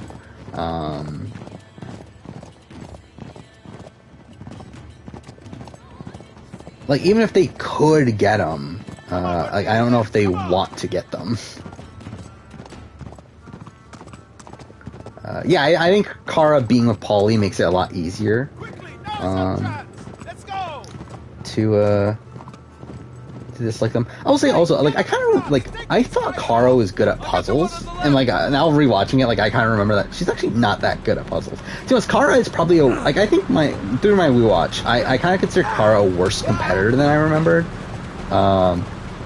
Where, like, even though Cara is, like, a physically strong competitor, okay, what the fuck, I didn't even push X. Like, how did he jump off? Whatever. Yeah, like, even, like, I think Cara is, like, just isn't as good as I remember her to be. Like, she's good in physical competitions, but even then, like, she's not the best. Like, I feel like the only reason I would have her as, like, one of the best competitors nowadays is just because, like, she's been on so many seasons. But, like, I think if she was, like, someone like an Evelyn or, like, a Laurel who haven't done as many seasons, like, she would not be, like, in the top 5 challenge competitors for me. Or women, I should say.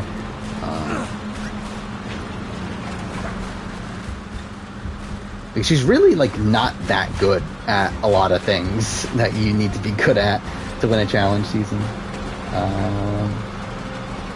BB Paulie's a fun villain. Challenge Paulie's fucking annoying. I think he's a fun villain either way. For me, at least. And either way, like, I feel like Paulie is, like, one of the few people that understands basic strategy on the challenge, which also makes him more interesting to me. That's where Sullivan is. I think I got this horse thing down. Where again, I think he's one of the few people that knows how to play optimally strategically.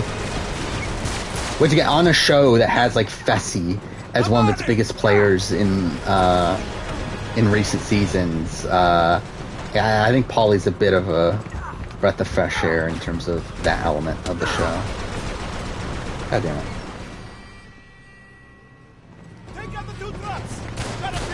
Wes is who Paulie thinks he is? I mean, I think Paulie's better than Wes in, like, most aspects.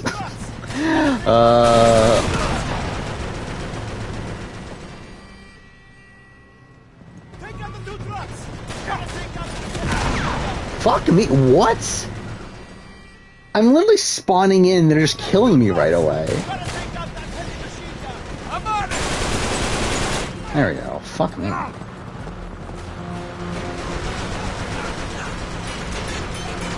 I mean, is he? Like, Paulie's the last person you'd expect to have any strategic acumen? Like, is he? Again, like, he completely runs BB-18. Until his boot. Like, he played an extremely dominant game.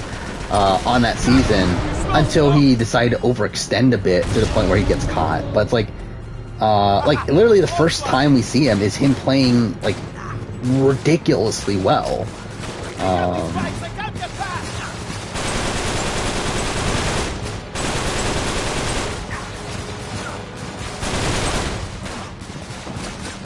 Again, like the difference between Paulie and Cody to me isn't that vast. It's like the main difference is that I think Paulie again kind of gets too cocky in the sense that he like thinks that he can do more than he can actually do. Like he thinks he can get away with things that he can't actually get away with, and he's a bit too committed to getting his way at points that he doesn't need to. While like I think Cody knows more so of when to let go of like very minor like things. I don't know. But like in BB-22, I think an example is him letting Janelle go home over Kaser.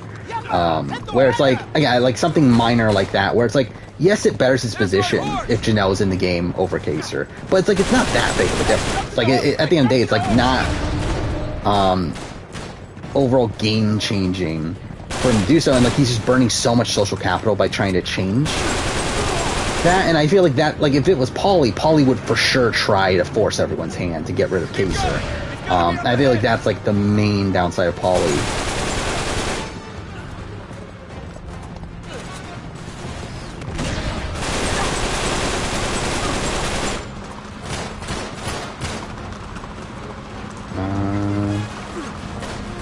Yeah, they could just shoot the horses, but that'll be too easy. Can you shoot the horses in this game? You can't, right? Oh yeah, they're shooting at us, the horses. I'm a fucking idiot. But either way, yeah, again, that would be too easy for them.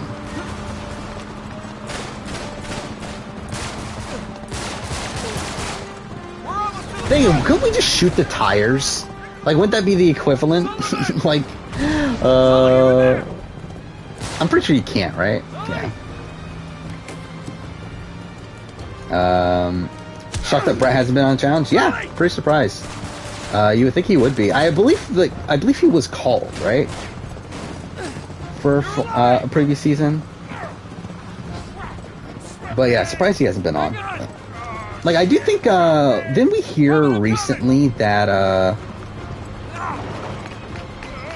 that they are, like, asking 37 people of, like, who to ask, to bring to the show? Like, people from the Challenge 37. Which, I mean, supposedly is a thing they do all the time, but, like, again, like, if Casey is, like, someone that's, like, recommending people to be on the challenge, like, I feel like Brett is someone that she would recommend. It's World of Worlds 2? Okay. Yeah, I know, Cody Calafiore was someone that was in contention for World of Worlds 1. But he said no.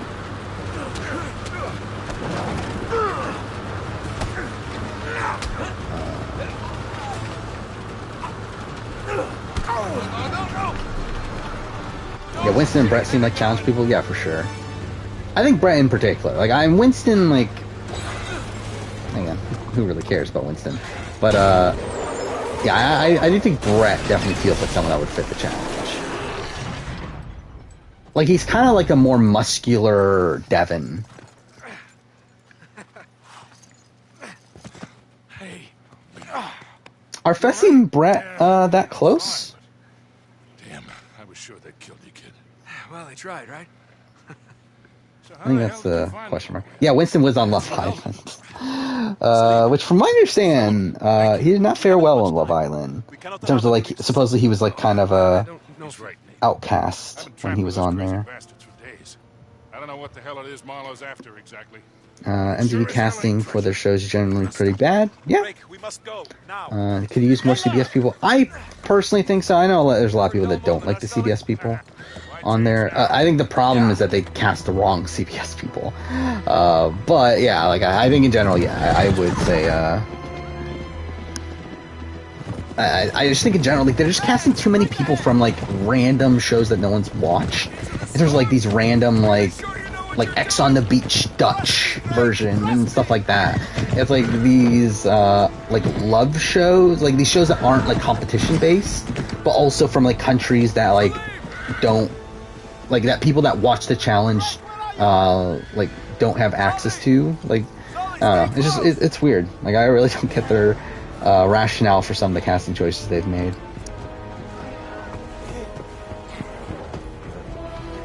Still shocked they show him talking about how He takes his guns to movie theater. Yeah, and that's a bit off. Like I remember too, because like in the preseason for BB20, Winston was like a massive favorite. Like Winston was someone that like everyone was high on. He was like people's winner fix. And then like first thing we see in the first episode is him talking about his guns. So that was very jarring. Ren was apparently messy on X on the Beach. I mean, he gotta have been cast for some reason. I just find it funny, like how like purpled he. Oh fuck me! I forgot about this fight. I hate this fight so much. Or at least I did when I first played the game. I forgot this was, again. I forgot how many combat sections there were in this part of the game. God damn it! Oh, this is lovely.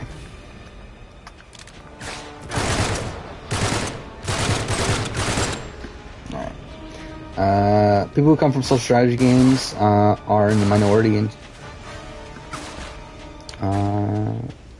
People who come from social strategy shows are in the minority of the challenge fan base. Are they though? Oh fuck! What? It wouldn't let me move. I feel like so many people that watch the challenge are people that watch Big Brother.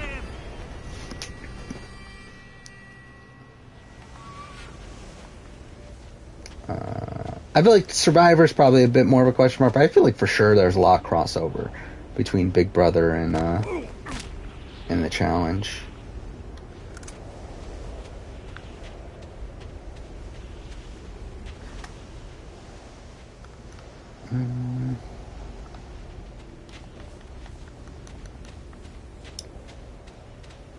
And to be fair, that's probably because of recent seasons. Because like I do think there was a shift in the audience after Vendettas when like they started casting Big Brother people, where I do feel like a lot of people started watching the challenge. Like a lot of people that are fans of Big Brother and stuff started watching the challenge because of the challenge casting more Big Brother people.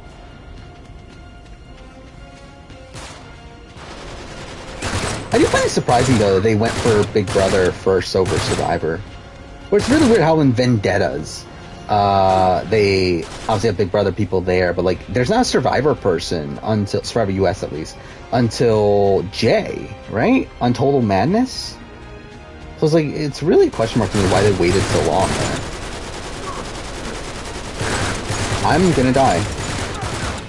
Or not. Okay, or yes, I will. Will Tyler eventually be on the challenge? I don't think so. I don't think he wants to be on.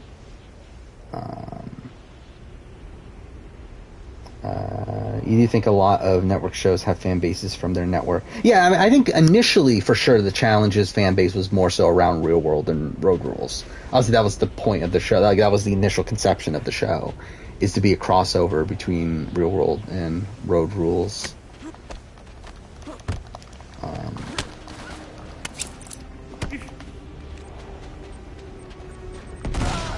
But I do think the modern audience is leaning towards social strategy shows more so than love shows, especially like shows from like Netherlands and Germany and all these other random countries. Survivor, yeah, I think Survivor skews older. I don't know, like I think it used to skew older. I think now it's kind of like both sides of like I feel like there's obviously a lot of kids that love Survivor, and there's a lot of, well, really, I think it's kids and parents, right, are like the main demographic for Survivor nowadays.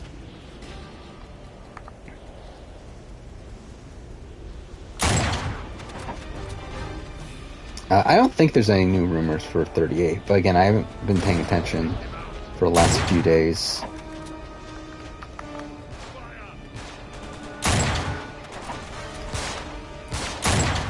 What? Whatever. You think Millennium Jax was a huge turning point in the H demo? Potentially? Yeah, and probably. I don't know, I mean, like, they always, like, cater toward kids, though, like, in the like the Caramoan era of the show, where like that was obviously like a big part of the Caramoan reunion, was that they randomly, instead of like talking to their cast and everything, they go to a kid in the audience to talk about why she loves Malcolm and that sort of thing. And two, I think also part of it is Jeff, where like I think Jeff is trying to cater towards kids nowadays because he's like has his own family now, and like that's kind of who he sees as like the audience that he wants to cater towards. So I think that definitely plays a factor as well. Kids love Tots of the Bushman, yeah, obviously. It's everyone's favorite player. Imagine if they did a Survivor All-Stars and brought back Tots of the Bush, like brought him to be a player on the show. That'd be hilarious. Or really just in general, like bring him for Survivor 43. Why not? Thing, I guess he's from Philippines, isn't he? He's not from Fiji. So that'll probably be a pain to get him out there.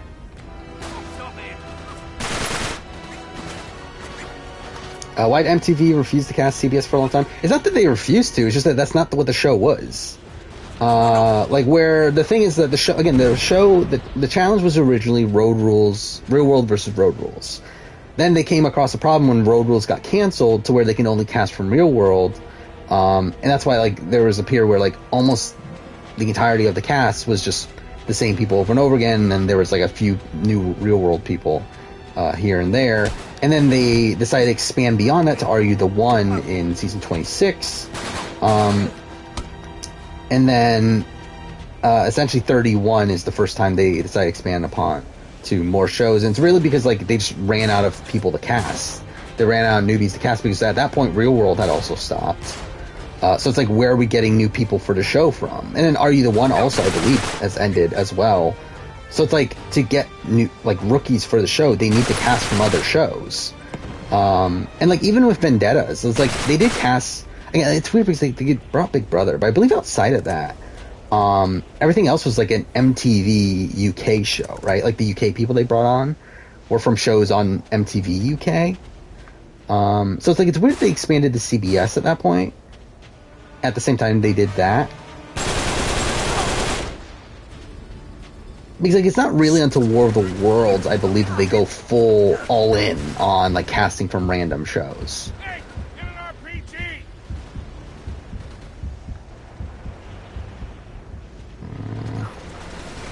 God damn it.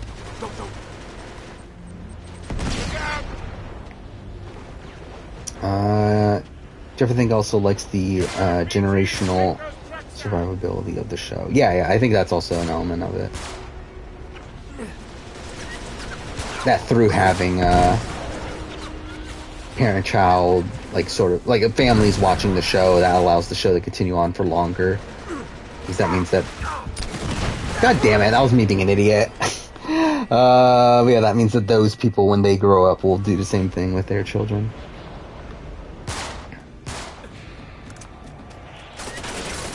God damn, I'm so fucked. I hate this fight so much. I remember like this almost stopped me from finishing the game the first time I played it. God damn it. Challenge refused to cast from Bad Girls Club. Didn't they? Wasn't there someone from Bad Girls Club? Is it Angela? Let's see.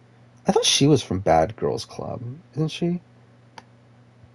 Yeah, she's from Bad Girls Club, so they have one person at least. So, that's something. And to be honest, I don't think they will moving forward. Like, I think the challenge is taking itself a lot more seriously nowadays. Well, I think if this was like season, like, fuck me. If this was like season 25 or something, for sure they would cast more people. But I think now, again, kind of similar to how I feel about like Big Brother, Celebrity Big Brother, and how they would cast the show. Like, I don't think they're trying to go for like these more trashy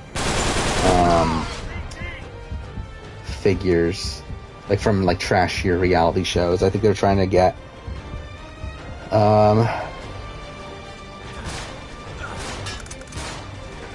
yeah, these people that are more competitive. Actually, what is 12 Dates of Christmas?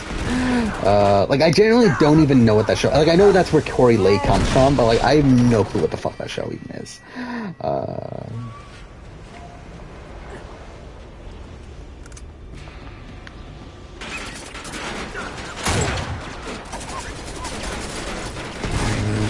What the fuck?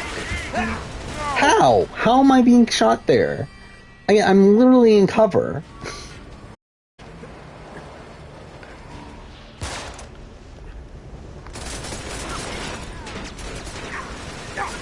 Again, this is such a bullshit fight. I really hate this section.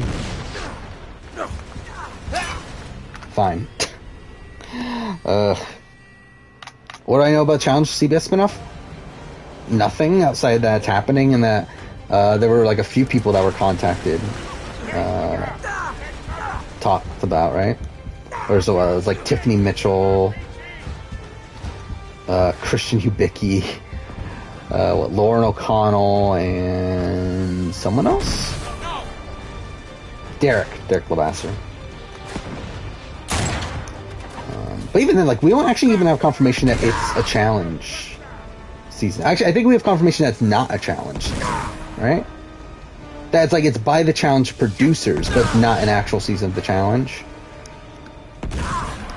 What the fuck? I mean, this is such a bullshit fight.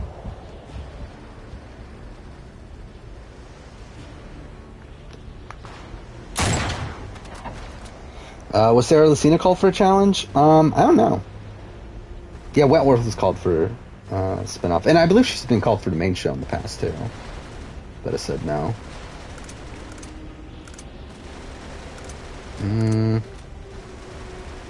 Okay, so that's all the real enemies then, right? So I just need to find an RPG at this point. Or not. I guess there's this guy there. Fine.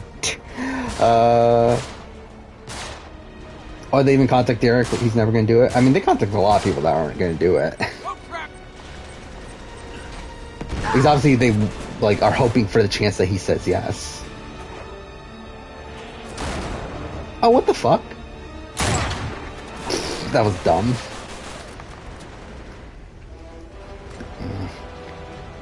Gordon Ramsay has a new show. Interesting, but I still haven't even watched Hell's Kitchen, let alone his other shows. Fuck off, he didn't die.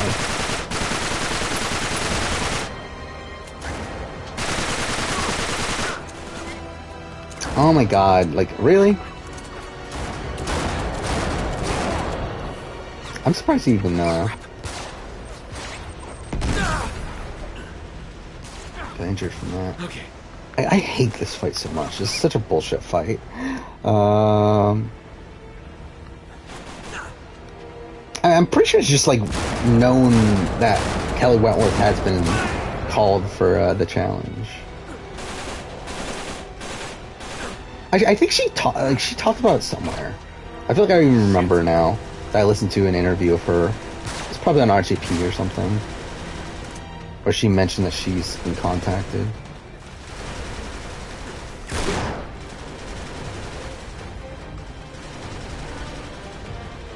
Who I think is the best female player from Double Agents? Probably Cam. I mean, by probably Cam, I mean Cam.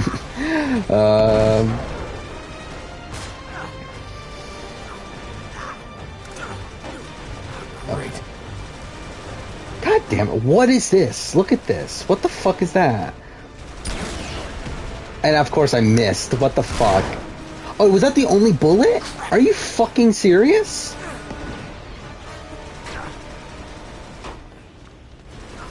This'll help. Oh, that's such bullshit.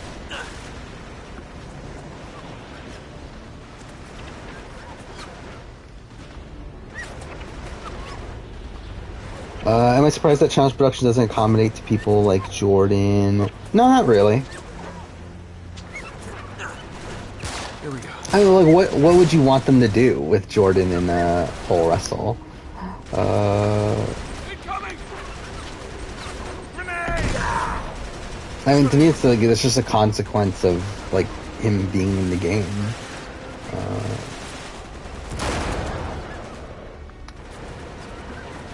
If MTV always casts from CBS Pool, who have been on challenge, yeah, Parvati, Rachel Riley for sure. Probably a lot of like Big Brother people just in general. Like if we're going old school, like I think Allison, I think like Diane.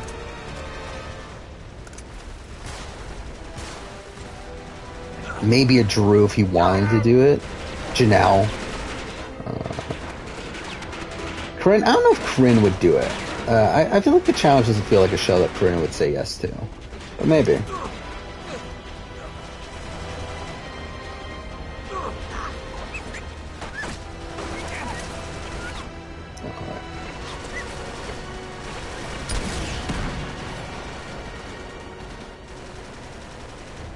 So that's one of them. I fucking hate this section. Oh no. Is Corinne a ham? Yes. I think she would even tell you that she's a ham.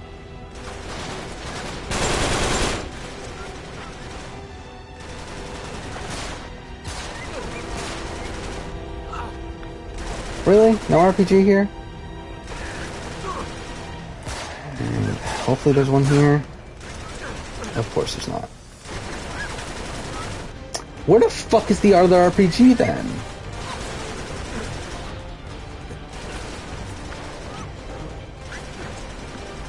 What's a ham? It's someone that's playing it up for the camera.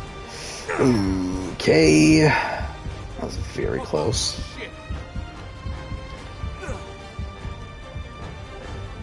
Yeah, Lane, Hayden would also probably be there. Wait, did that respawn? It did, didn't it? I love her.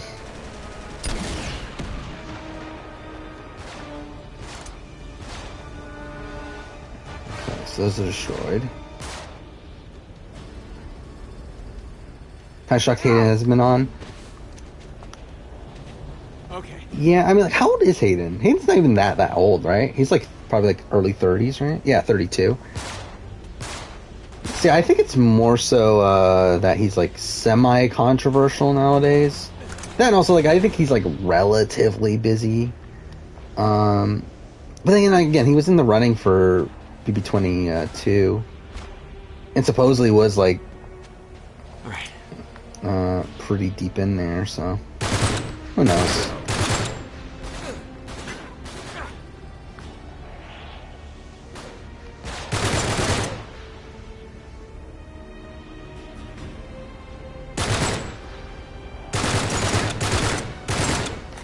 Fuck.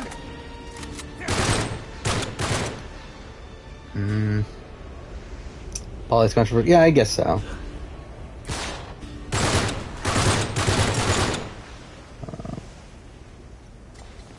I think Polly wasn't that controversial until after he was on the challenge, right?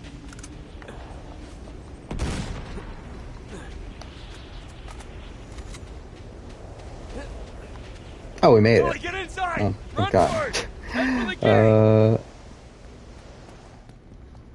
I mean, I think for sure Hayden's gotten the call. I'd be very surprised if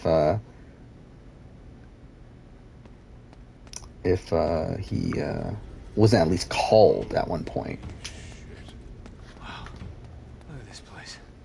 So it really does. I think a difference with Paulie too, though, is that Paulie, again, like, I don't think Paulie was as controversial until after he was on the show, and also by that point he already had the end from being on X on the Beach, because that's what he was initially on, right? Is that he was on X on the Beach before he was even on the challenge. Still got it. Sully, up here. Found something.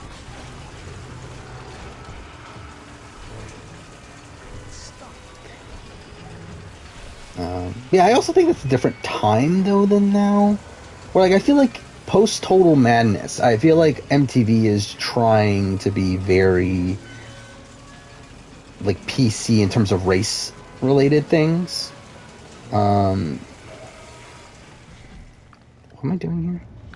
Nick, there's one on the other side. To where, like, I don't think they would actively cast someone that has like a racist past nowadays. Well, I think with the Camilla situation, yeah. again, that was like 2017 before like the Black Lives Matter stuff, like the George Flynn stuff, or George Floyd Flynn, stuff happened and everything. I think that kind of like changed it for MTV. Hey,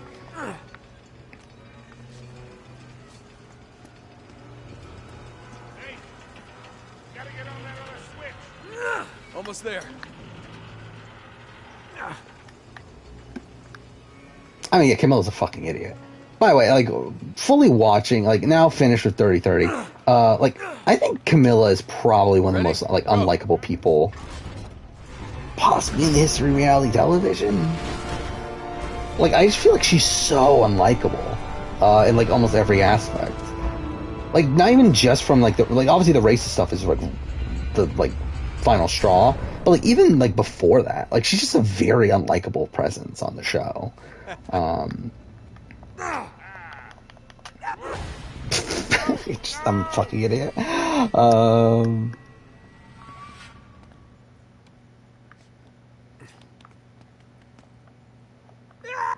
don't know why I just did that again. You don't think MTV cares if it's a big name? I mean, like, D at the time is a relatively... Again, like, D on Total Madness was supposed to be getting, like, the most confessionals ever in the history of the challenge in the next episode that they ended up, like, editing her out of. It's like, D was a big name for them at that time. So it's like, I don't think that is a major factor. On, like, how big of a name they are necessarily. Holy shit. It's true, it's really here. Alright. Wow. Victor Sullivan. Welcome to a bar. For amount of absolutely genuinely horrible people it's cast, I'm shocked challenge has never been canceled. Yeah. Again, like, that's the thing about the challenge. That challenge has had some really terrible people across challenge history. And that's why, to me, like, again, like, with the D stuff, it's like, to me, like, even though, again, like, what D said was idiotic, like, there's been so much worse across the history of the challenge to me that feels, like, very jarring that, like, D is the person that gets banned out of everything that, like, people have done across the challenge history. And again, I think it was, like, just the, like, complete wrong time. It's amazing it's still running after. And, like, I get why they would ban D, but also I feel like it's jarring that you're not going to ban, like, some of these other people from the history of the show, but whatever.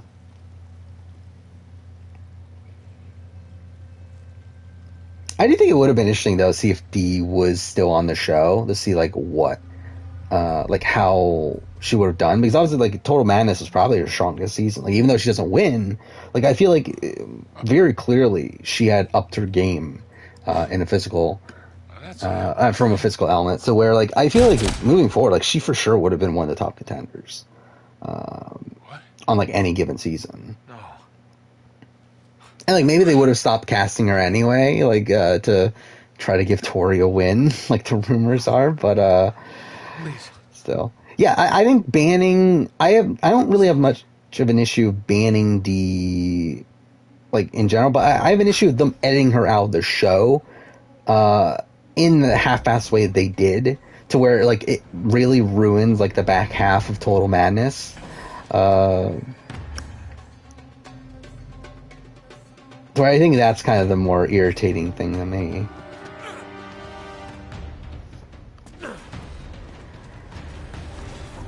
If D is on the show, you think her and Ninja are the new Tori and Ashley edit-wise? Potentially. Yeah, also Ninja's someone that we're probably not going to see back. Because she's also had, like, racist tweets in the past.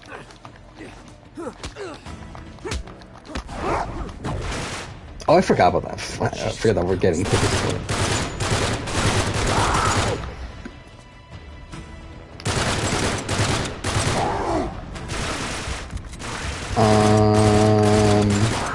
There we go. I think in my 6 seasons of the challenge, Jenny has had the most obvious winners at it. Well, if we're talking about the last few seasons, probably. I feel like CT's and Spies, Lies, and Allies was pretty obvious.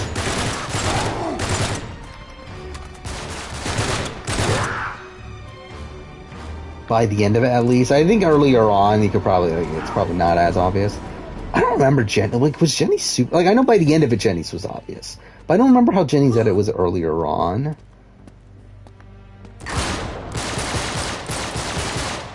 Fuck off. Alright. Wasn't spoiled until Romanus and you knew from episode 2 that Jenny was winning. Yeah. Again, Jenny for sure was like one of the top competitors. Like from a competition standpoint, like even without looking at the edit, I think you would assume that she's a top contender there.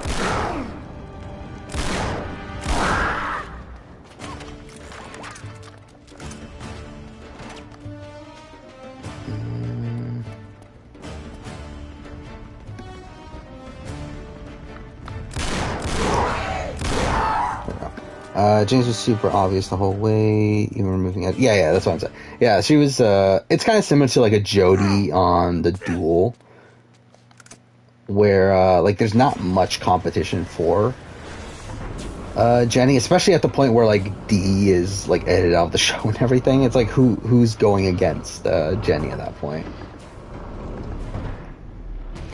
Still hasn't hit me that those idiots let CT win another. Yeah, again, it's insane that CT won 2 seasons in 2021. I guess technically they were like filmed in separate years, but again, essentially 2 back-to-back seasons. You're dead. With I get Spy Brothers and Allies being the most egregious of the two. Like Double Agents, I get it. Like I get it more so.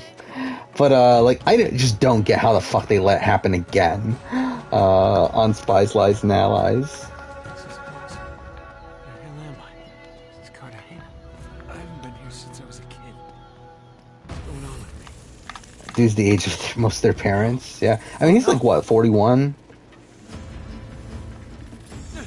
Which I guess, like, rookies are technically older nowadays, so. Can't be happening. But if this was like, yeah, a few years ago, back in like Rivals sort of era, then yeah, like most of the rookies were like 21, 22.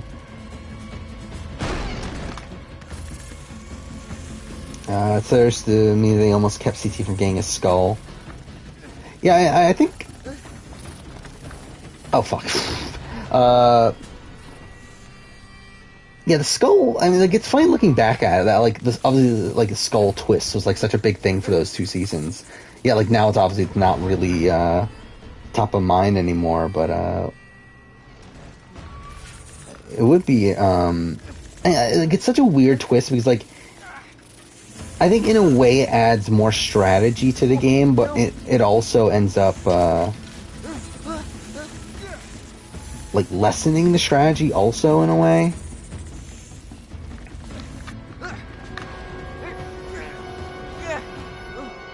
But yeah, I mean, like, Double Agents, like, obviously they were just, like, keeping out, these, like, strong competitors from elimination until they, won a daily.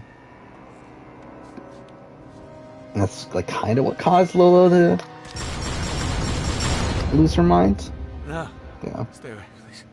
Oh, God. Yeah, CT, I mean, CT is in incredible shape for Spice Lights now. It's like, I mean, he's, like, pretty much looks exactly the same as he did in Rivals 2, which is insane. Considering that was, what, 8 years ago? 9 years ago? Something like that? No. Can't do this. What is this? What's happening? Like, back when he was in his, like, early 30s. Uncharted 3 should have had a boss against a giant spider. I don't know if I agree with that. Yeah, I'm very mixed on the skull twist. Like, I do think at the end of the day it probably is overall net negative, but I can see the positives that it brings. But I do think the show's probably just better off without it. I'm gonna kill him. You killed Sully. I'll kill you. You killed Sully.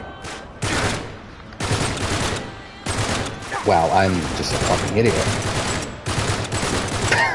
Okay, let's just restart. Like, I missed almost all those shots. Let's see. You killed Sully. I'll kill you. You killed Sully. Wow. don't know how that happened. Oh, hey, Jai, the main squeeze. It feels weird, like whenever like people like it feels like people show up in batches.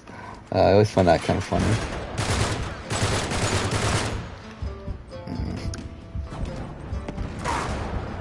Well,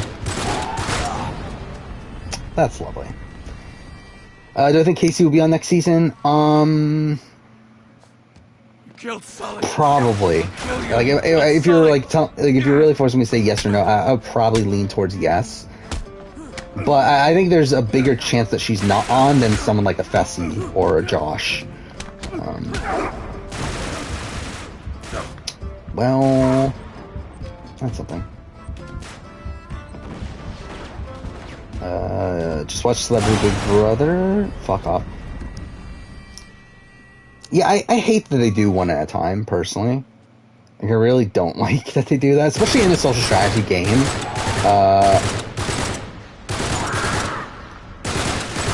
And to be honest, like, most times like they do it, like, it doesn't end up mattering too much. But I feel like this time, like, it could potentially have made a difference. Having these people enter one at a time, which, yeah, it seems like Carson was doing work right away. And trying to build... Fuck off! And try to build relationships. Did Bananas and Nani ever date? I believe so. But off show. And, like, before... I'll kill you, Potentially before she was even on the challenge, I believe? I don't know. Like, I know it was before they were ever on a season together. But, like, technically... he wasn't on Battle of the Season, so I don't know if it was like while Battle of the Seasons was going on or what.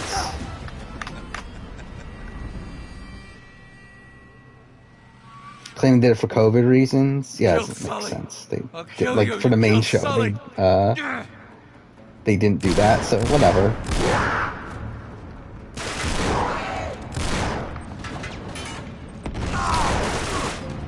Fuck.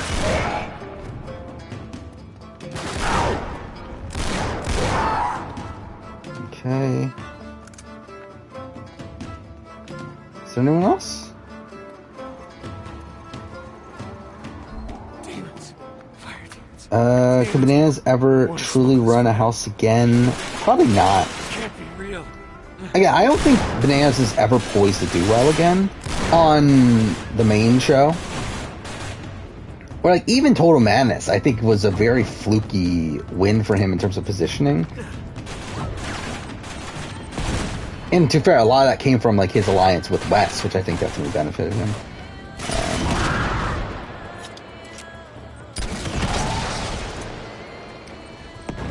But yeah, I think nowadays, like, there's just so few people left from like the era where he was like dominating the political game.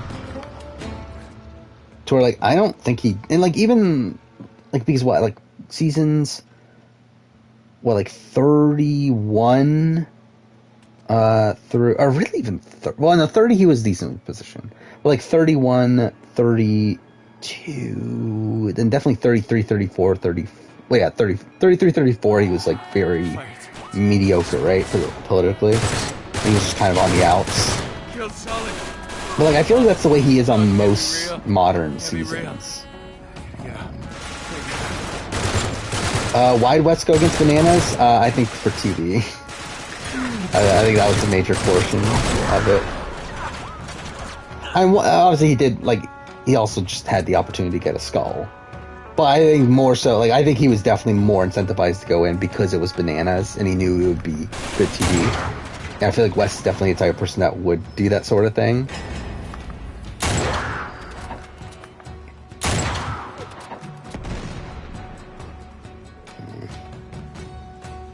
Yeah, I regret. I mean, like, I don't necessarily regret it. Like, I mean, like, at the end of the day, like, I don't care that much about if my winner pick wins or not. But obviously, it's not looking good for Cage. Like, Cage is not winning. Why wasn't Bananas on Celebrity Big Brother? I mean, from what I understand, he wasn't even called for Celebrity Big Brother. Is what the rumor is, and that he was trying to get them to call him from doing the things he was doing.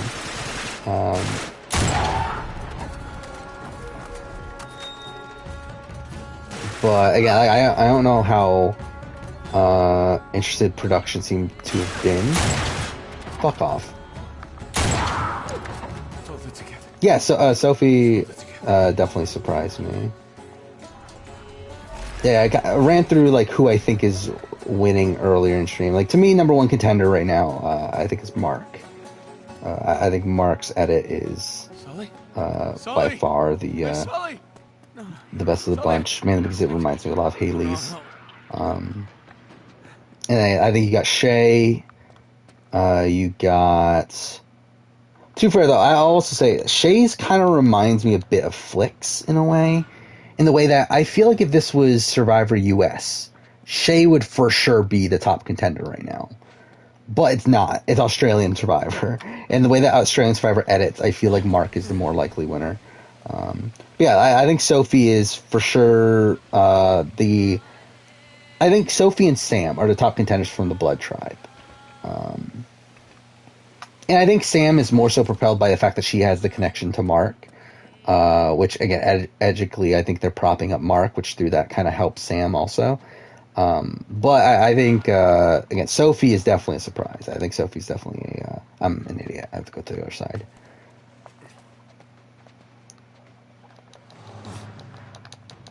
Yeah, Sophie's for sure someone that's still in winner contention.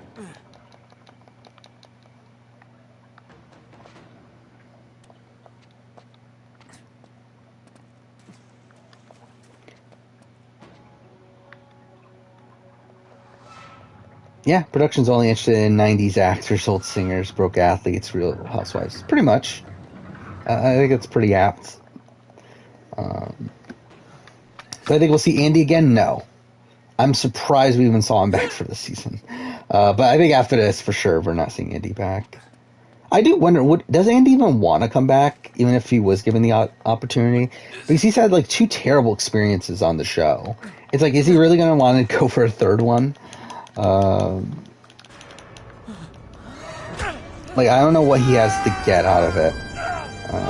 Yeah, Water Tribe's definitely the more likely tribe to produce the winner to me at this point.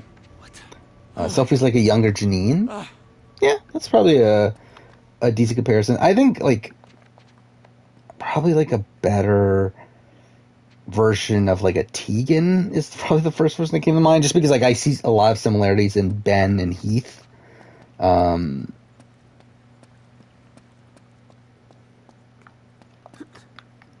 yeah, I think so, because it does seem like Sophie and Ben are like the 2 like central figures on there they are. on the Blood Tribe. Time to play. Like they're kind of like the bridge between like the Sandra, Crocs of the world, like these kind of more underdog figures, and then the like the Sams and the Jordans. That's his name, right? And like some of these other people, they're like seem to be more insulated within the core majority. All right, we're on the final chapter. A bit quicker than I thought we would, actually.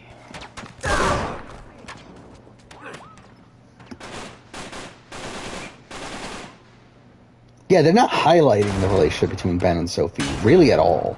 But I think you can tell from watching the show that they are very close. Which is actually probably a bad sign for Sophie in terms of her winner contention. That they're not focusing on her individual relationships.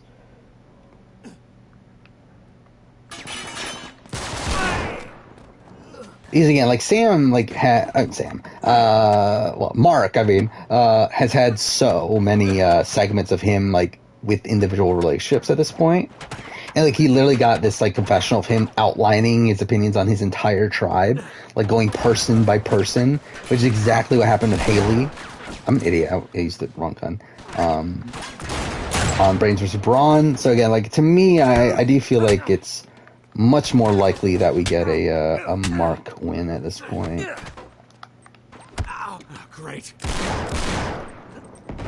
Especially considering, based on what I know about Australian Survivor production, I don't think they're able to hide who they think is going to win. Or who is going to win, I mean. Where did the fucking guy from up here go?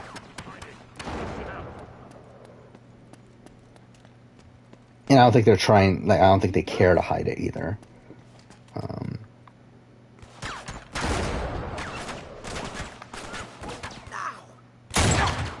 Fuck off, how'd I miss?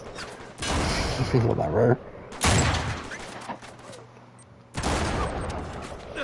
Okay, true it. Definitely superior start to Brains vs. Brawn. How did Brains vs. Brawn even start? I remember the Phil boot, and that was interesting. Janelle was kind of like whatever. And then Gavin. I mean, I thought that was a good start too. I'll be like, I actually probably like Brains vs. Brawn more, I think.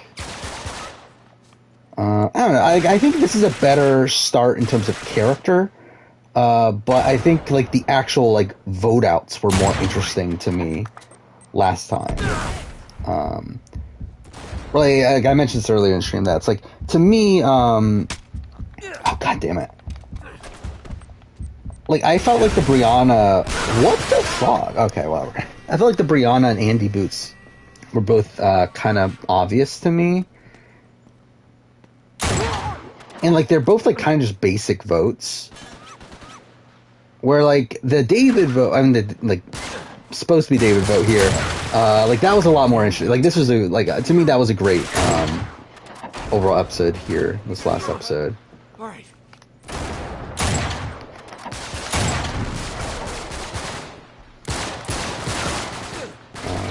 And like the other episodes were like good, but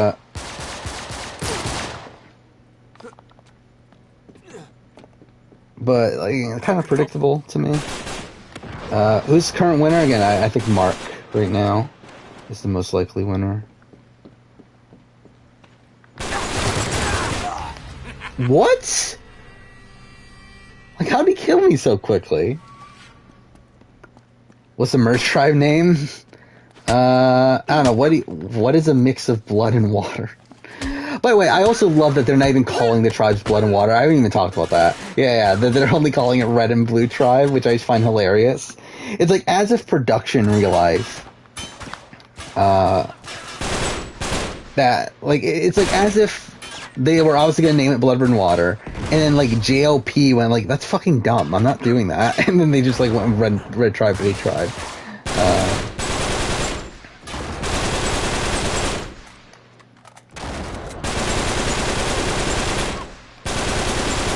God damn it.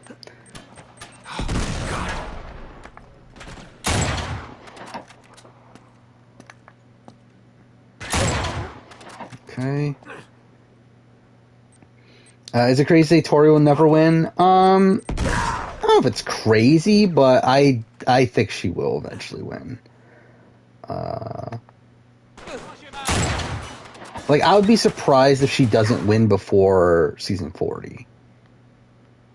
Or not before season 4, by season 40, I should say. I think she's very likely to win within the next few seasons. Yeah, I talked about this early in stream too. Like for me, like it's boot order is the order of the eliminated players in terms of how they played. Though Andy and Brianna are very, very, very close. Where like the main reason I would say that Brianna is better is just because she survived a round against Andy. But it's like I think Brianna was like more actively bad. So I don't know. But like I feel like Andy also has like things that he did bad as well, to where like kind of evens it out. But yeah, I would still probably have Brianna as worse. Or I would have Andy as worse than Brianna. I know you're real.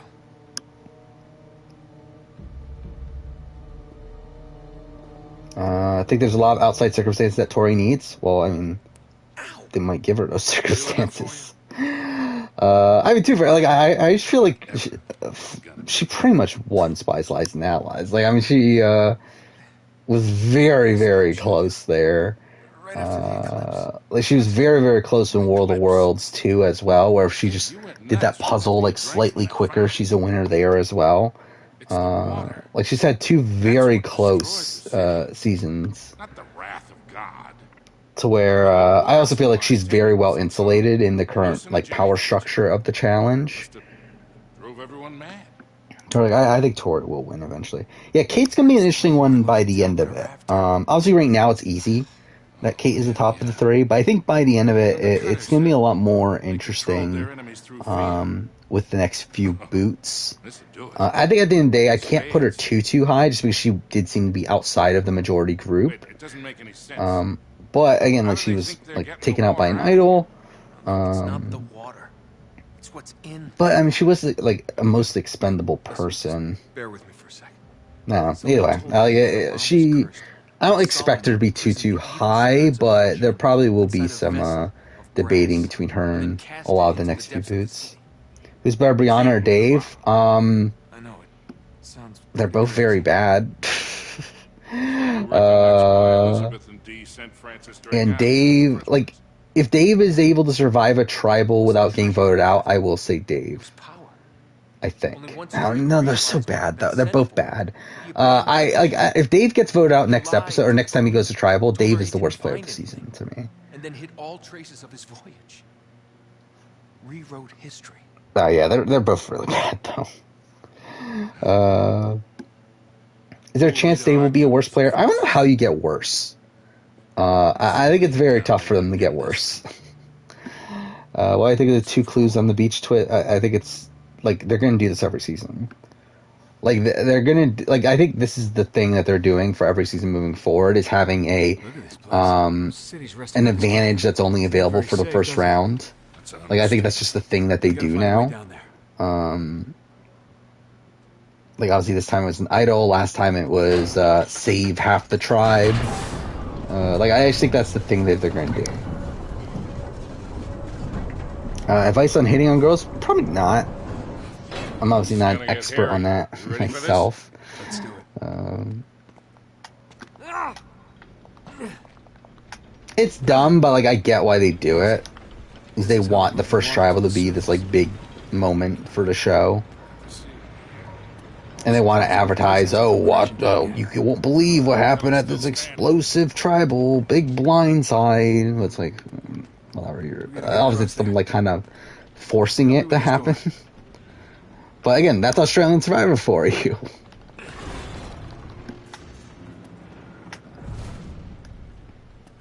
Shit, get down.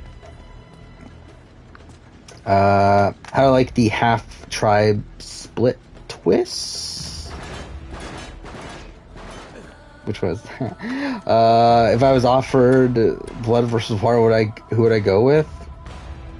I don't even know.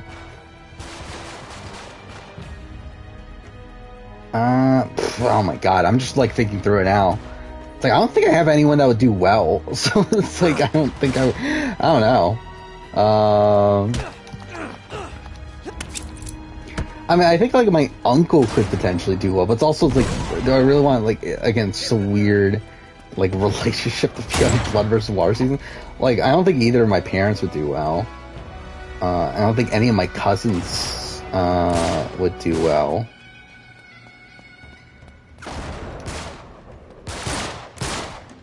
That was lucky.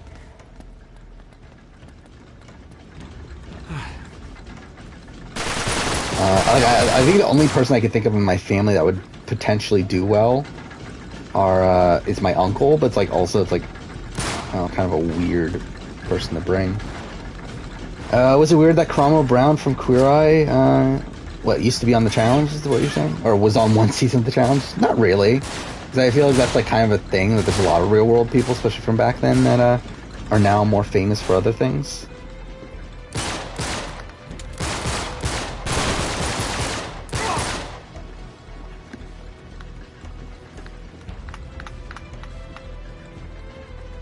I mean, like, I thought Andy was going home from the moment they, or at least I didn't necessarily know he was going home in the premiere, but I thought he was going home very early, before any source swap or anything. At the moment that we got the talk of when he gets split up from Kate, and then they mentioned that, oh, you're getting rid of my social game, or like, I think it actually was Kate saying that, that they're getting rid of Andy's social game or something like that. And like at that point, it's like Andy's going home soon. The point where I was like, he's getting booted this episode is the point where he's being shown as fuck. Where's he like getting negative content at the time that we're at the tribe and everything?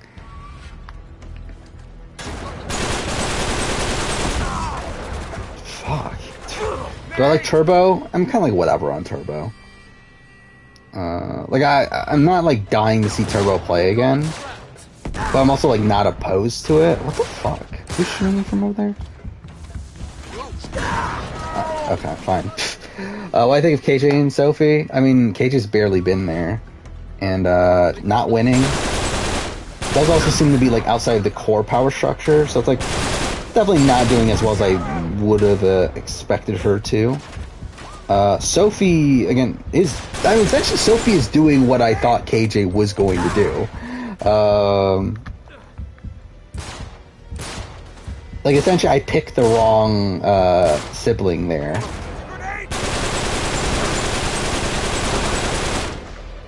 But either way, I don't think Sophie's actually gonna win either, though.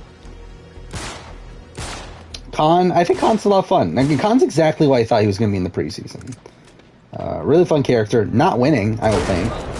Doesn't have a 0% chance of winning. Again, he's like one of, I think I said 7 people that potentially have a chance at winning. But, yeah, like, I think he's one of the least likely winners of that group. But I think he's going to be a fun character, like a big character, by the end of it. Again, they already gave him a nickname. Like, they're really calling him, King Khan. Like, what? What was that? Like 3 fucking like what? I'm all the way back here too. What was that? Like 3 grenades at once?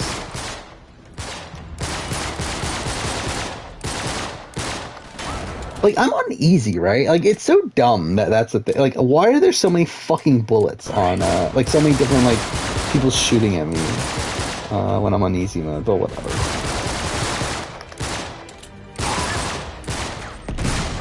Yeah, Khan's already on All-Stars, too. Lock it in. He's already on Season 10.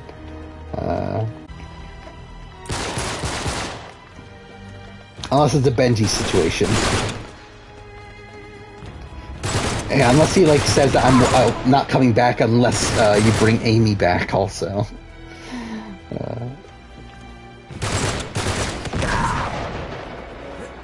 Ashley's the most unlikable season in World Wars 2. To be honest, I don't even remember her on World Wars 2 that much. I mean, to be honest though, like, I never found Ashley that likable ever, really. Like, I guess at the end of Invasion of the Champions. Like, I just think in general, like, I never found Ashley to be that likable. Like, I mean, I like her as a character and as like a TV villain, but never like as like an actual likable person. You thought David was going home? I never thought David was going home. I thought Sandra was going home. That's who I thought was going home. Again, David had an idol. Like, David's obviously not... I think, again, especially when we get to the point where, like, we're getting these shots of, like, David, like, looking over at, like, they're trying to make it seem like he's, like, looking at these other people that are plotting against him. Like, 100% he was playing his idol. To me, I never had any doubt he was playing his idol in this episode. Especially when they show in the episode, like, him and Khan creating this, like, sign to show each other who played their idol and everything. It's like, why would they show that on the show if one of them wasn't playing their idol before the point where they come back together? And then, like, after that also with the other thing, I've rated it all. Well, either way, like, I felt it was pretty apparent to me that David was playing his idol this episode.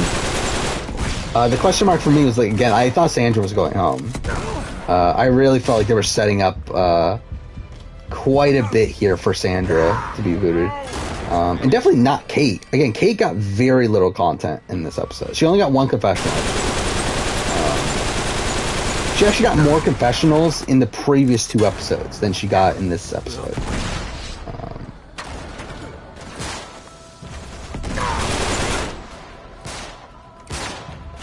Yeah, there's also a thing that, like, the reason why I also thought Sandra was going home is because something I found interesting is that Sandra was first shown to be targeting David before David was to be targeting Sandra. Which to me made it feel like the edit was kind of trying to prop up David a bit, in the sense that, oh, he's right, he's targeting the person that's targeting him. While, like, Sandra is, like, supposed to be looked at as, like, why is she targeting David out of nowhere? So, like, I kind of thought that that was also part of, like, a potential Sandra downfall edit there. Do I like Amy? What is there to even say about Amy? Like, Amy's not been on the show. She's gotten literally one confessional at the very beginning of the premiere, and that's literally it. And, like, her one confessional, like, super, Amy is, like, I have her, like, higher than most other people that don't have any screen time, because her one confessional is her saying, I want to step out of Khan's shadow, which potentially that means that, like, she's going to eventually step out of Khan's shadow. Like, at least there's, like, a potential storyline there from that one confessional. That's, like, she's, like, really not there. Didn't Casey get, like, 8 ETR? Yeah. I mean, like, I know she's... Again, Casey is a surprising winner to me from an Edgic standpoint. Mind you, Challenge doesn't have Edgic that much. Like, I don't think the Challenge cares that much to propel their winners. Like, unnaturally. Well, yeah, they clearly did not care about Casey in terms of her edit. So, where, like, essentially her edit was more so, like, Casey and Nani, more so than, like, actually just Casey. Yeah, we know who the Kate votes were. I mean, again, it was a split vote. It was Ben, it was Jordan, and it was Dave.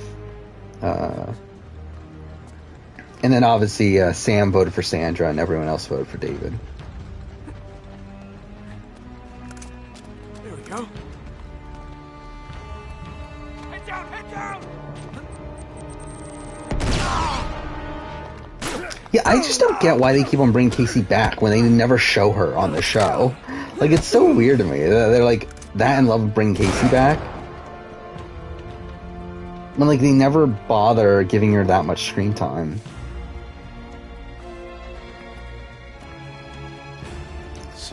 Looking forward to the David-Sandra rivalry. Well, I suspect it won't last too much longer. I think for sure one of the two are going home next time they go to Tribal. More likely David. I'm holding on to this. Yeah, we'll see.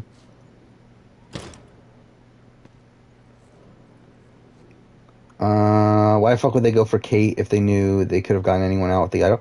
But they weren't. Again, Ben and Jordan were splitting the vote to get rid of a weak person. Sully, help me with this. We gotta get through here. Because again, the intention from that group was to, like, get rid of, initially it was Kate or Sandra, because they're the weaker people in the tribe. There's a central cistern. That's where they're gonna be.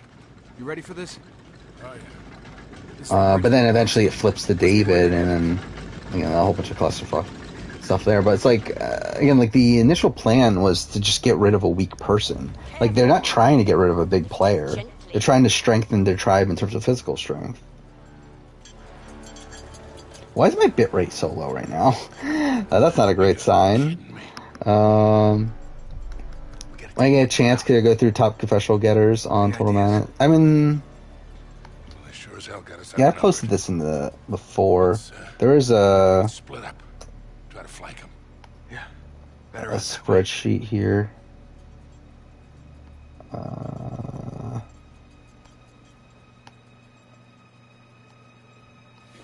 Let's see. Yeah, there. Yeah, it's a Google Doc with the confessional charts for the challenge. Damn it, where is he? Casey has only 73 confessionals. That's hilarious. In Spies, Lies, and Allies. I mean, even Nani doesn't get that much screen time in Spies, Lies, and Allies.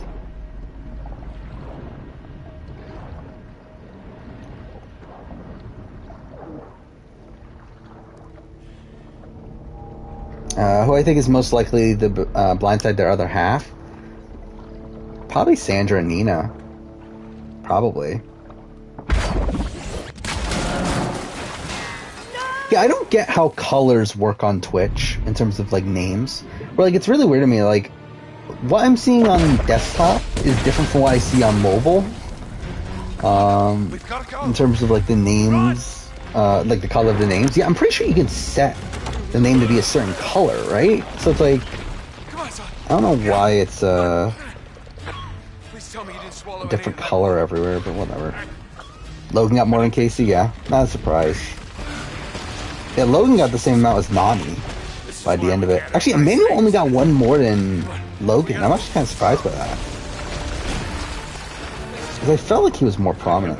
Also, Josh is another person that like doesn't get as many confessions as you would think he would. But like, I think he's always on the like the lower end, like the bottom half of the professional bettors on every season he's on too.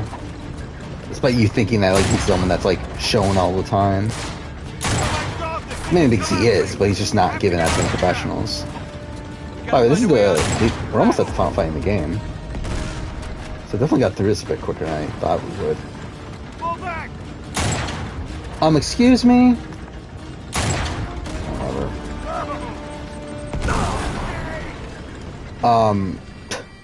Whatever. How, like, Josh on Australian Survivor? Who the fuck is Josh? I know nothing about Josh on Australian Survivor. Like, how am I supposed to have an opinion on him? He's not on the show. He has no confessionals. Actually, no, he has one confessional, doesn't he? I think he does have one. But even then, I don't fucking remember what the fuck it was. Oh, it was during the intro, right? He had a voiceover. Gotta find a way out of here. Fast.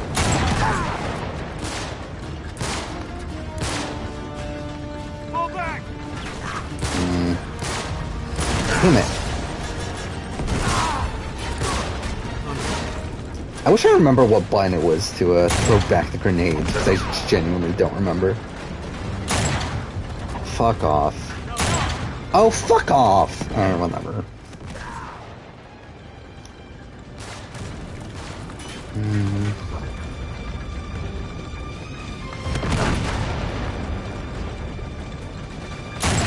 There we go. Fuck me.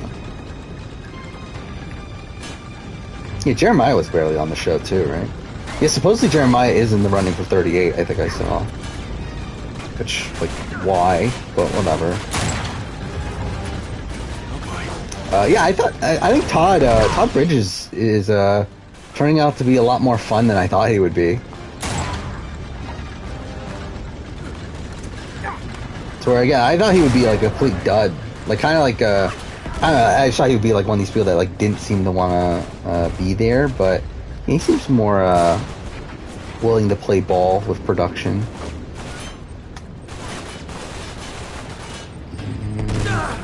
How's Mirai doing? I mean, we don't really know.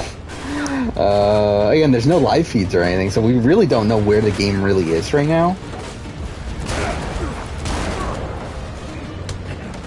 I mean, Julie has done interviews talking about what she thinks about the players so far. And I think she seems to be high on like Chris Kirkpatrick, right? Which is interesting. So, like, I don't know if he's, like, doing super well. It did seem like the majority alliance, by the way, ended up being pretty much exactly what, like, not the majority alliance, but, like, the alliance we saw to come together in the premiere was pretty much the exact grouping that I thought was going to come together. Of, like, Todrick, Carson, Cynthia, Shauna, and then I thought Teddy would be in there, but maybe not. But that was essentially like the initial power structure I thought would be formed. After watching more seasons of Challenge, I understand why they keep casting Nani.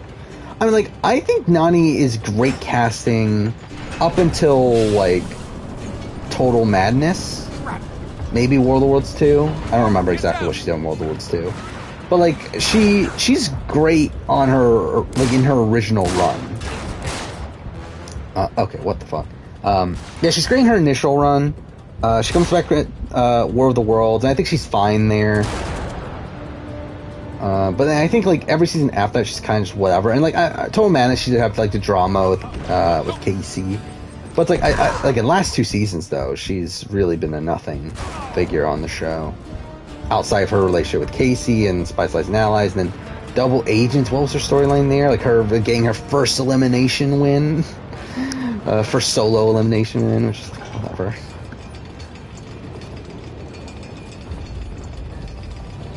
Yeah, the fight with Anissa is what I remembered from Total Madness, which again stemmed from the Casey stuff. Okay. Well, let's just drop, I guess. Fine. What I think of Nina? I think she's playing very well. I was pleasantly surprised at how well she played episode 1. Something I did really like. Again, like I did like how there's a lot of like subtle things that if you watch, you can like see that she's like the way that she talks to people there. Like she's like clearly trying to put the target more so on Mark than herself. Oh, am I supposed to go up here? I guess I am. Yeah, I thought that was very impressive. The way she played there. Oh shit, I did not mean to use the RPG. But again, edit-wise, it's like, I guess she had a good premiere, but like hasn't been like too great after that.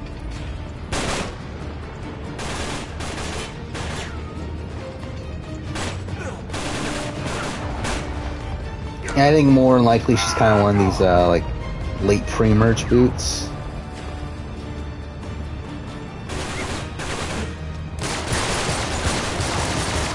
But again, I've liked what we've seen of her so far.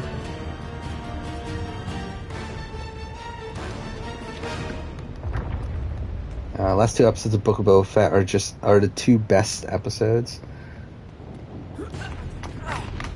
You trick. Total Man, she threw ramen noodles at Anissa. Was that a Total Man? I feel like... Wasn't there also another fight? Oh, it was Tanya and Veronica, right, in the ruins, where Tanya threw ramen on Veronica or something, right? I feel like that was like a thing that happened also on previous seasons. Are you worthy of the name? What would be my strategy for first few days on... Like, I don't think it's different. Like, I don't think the strategy for first few days are different on Australian Survivor and Survivor US. I mean, really, you just want to, again, build bonds with people, like, you want to build a initial power structure. It's like, you don't want to be looked at as one of these people that is, like, being aligned with everybody, but you still need to secure yourself in the case that you go to a first tribal. Yeah, what a shame Marlo's dead.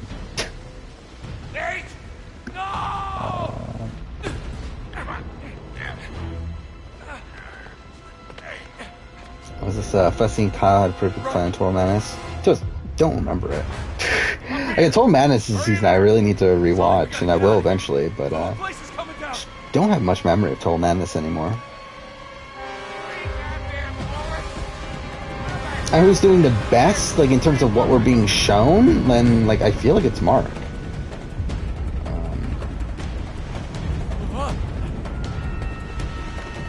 Oh, I'm supposed to go here. I'm a fucking idiot.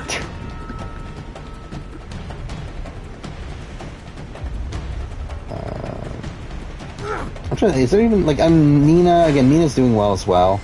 Something I did find interesting, though, is that we did get, oh, okay. What a masterpiece. But something I did find interesting is that we got a confessional from Chrissy. I forgot if it was this episode or the last episode, where she talks about her alliance, and she essentially says everyone that we are like we know to be in the majority alliance, with the exception of Nina, which I found interesting.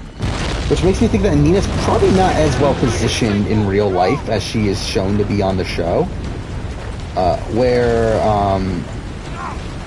Yeah, I mean, like, Nina, and also Nina seems to be pretty close to Shael, it seems like, based on, like, the footage in-game.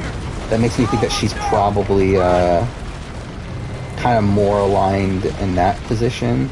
Or at least trying to make it seem like she is, because, like, obviously, like, we see that she has a good relationship with Mark.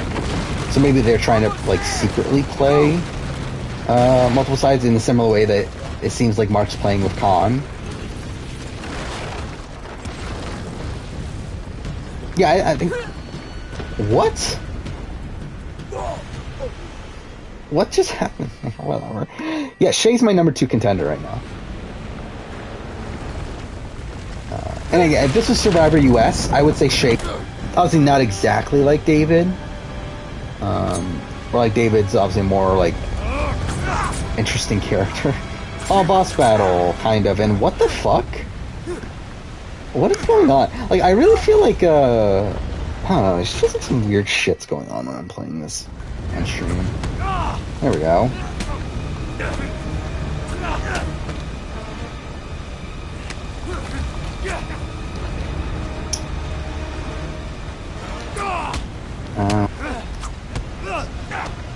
But like, I mean, I think, what? What is going on?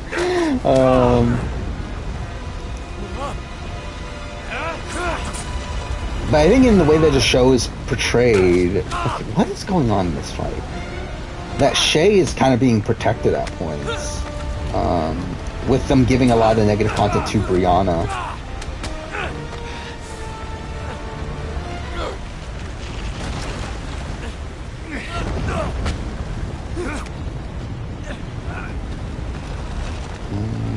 But again, I still think at the end of the day, again, like, I think Mark is the much more likely winner. That'll teach you to bring a knife to a gunfight. Yeah, I was surprised Kyle beat Nelson in the, at the end of Spies, Lies, and Allies. Not necessarily like, on paper. Like, I think, like, when looking at what the elimination was, and the fact that Kyle's obviously much bigger than Nelson, like, it's not that big of a surprise, but I was expecting Nelson to be the runner-up of the season. I really felt like that's where his edit was going, was that he was going to be the like second place to CT. Wow, that failed. I didn't even know you could fail that, but whatever. There we go. We finished the game. Well, kinda. I guess we have like a short platforming section after this, but whatever. Yeah, I was surprised to see Kyle not lose in that position. I mean, the thing about the spoilers, that the spoilers, like, we didn't know the exact placements outside of CT and Casey winning. Like, we didn't know who got second, third, or fourth. We should know who the winner was. Chris Kattan is probably exactly who I expected, just not, like, I don't know, it's like, he's exactly what I expected, like, probably day one, but, like, I'm also expecting him, like, to become, like, not as likable moving forward. Well, by the way, this is something I haven't even mentioned. Like, obviously I mentioned that we're not getting feeds until Friday. I haven't mentioned why. Which I suspect someone quit or something by now, right? That's why we didn't get feeds, and they changed at the last second here to where we're not getting, because we were supposed to get feeds immediately after the premiere. But now it's canceled to where we're not getting it until Friday. And like, that makes me think that we're more than likely It's not much. not gonna get, or we're more likely gonna have someone like either quit or possibly like a COVID situation. And in that situation, I think Chris Kattan's the easy person to say quit the game. I think Chris and Lamar, I think, are the two most likely people to quit. I don't think Kirkpatrick's quitting at all. Again, like, Julie did an interview, I think a day ago, where she talked about how Chris Kattan has no clue what he's doing in there. And then she also mentioned that Kirkpatrick's playing is one of the better players. So it's like, yeah, to me, it makes more sense for Chris Kattan to be the quitter, if there is a quitter. Yeah, I just got something needs saying. Yeah, that's why I did my notes, actually, is I called Chris Kirkpatrick Chris and called Chris Kattan Kattan. I had a lousy phone. Also because it's much harder to type out Kirkpatrick than it is Kattan. I was never going to have a son of my own. Hell, I never wanted one. What the hell do I know about raising a kid? You go every challenge. Look, you don't have Go into every challenge, winner spoiled, without knowing any in between. Mistakes, kid. Yeah, that's an interesting way to watch it. And too, for I do too. It's like the thing is, like, I see the spoilers as they come out, but then I don't go back and look at them again. Like, I don't really care enough to do that. So it's like throughout the season, like, I also like know who the winner is, but I also like don't exactly know who's getting eliminated this episode. But yeah.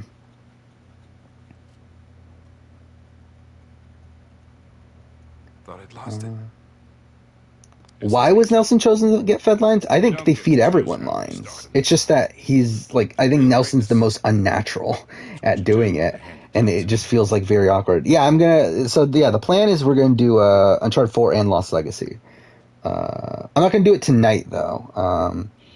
Again, we're not gonna end stream right away, but we'll save Uncharted 4 for next stream. Mainly because I would, like, if I wanted the stream, I would have to technically end this stream and then start another stream. And I don't think it's really worth it though, because like I'm probably only going to stream for at most another hour. It's all right. So like it's not really worth doing for just another hour. Like if we were only like 2 hours in the stream or so, then I probably would. But yeah, we might as well just not. Let's get out of here, huh? Yeah. Catan makes me think of the Settlers of Catan board game. Yeah. Again, I believe they mentioned that on the RHAP We're this way. I was listening to. Who's it? Erica, Blood vs. Water? The thing is, there's no Erica on Australian Survivor, because that's not how they edit the show. I mean, I guess if we're talking about like an Erica edit, I guess Shane Gould would be the closest, but like, again, they really threw it in your face with how blatant it was there with that Shane was going to win, to where yeah, like they're not going to have an under the radar winner to that degree on Australian Survivor. Hey, this has parachutes, right? But if there is one, like, it's probably More or less. who would it be actually? Because like, I mean, I think because like the people that I have as the top contenders are obviously the people that aren't portrayed like that, because they're not going to portray people like that on Australian Survivor. So it's like, I mean, I guess it would be like maybe like an Amy, maybe.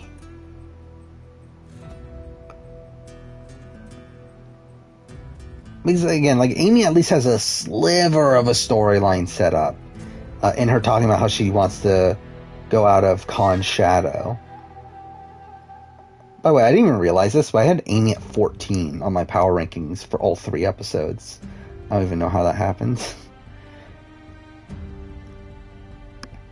Yeah, I believe she's the only person that I had at the same exact spot throughout all 3 episodes. That's kind of random. What's Saturday's video? I think it's the what if every season had Edge of Extinction? Yeah. Yeah, I'll probably keep that there, because that video needs to be out before 42, so yeah. So that'll probably be the Saturday's video.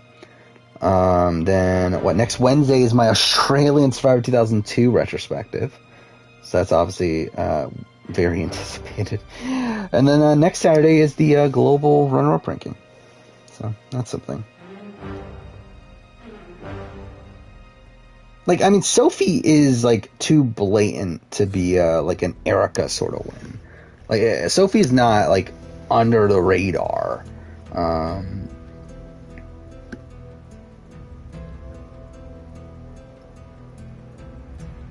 Actually, yeah, let's look at the confessional count. So it's like... Yeah, I mean, I feel like Amy or KJ is probably the answer. But again, like, I feel like Amy at least has a storyline. KJ, what is KJ's storyline? So yeah, I would say it's probably like Amy.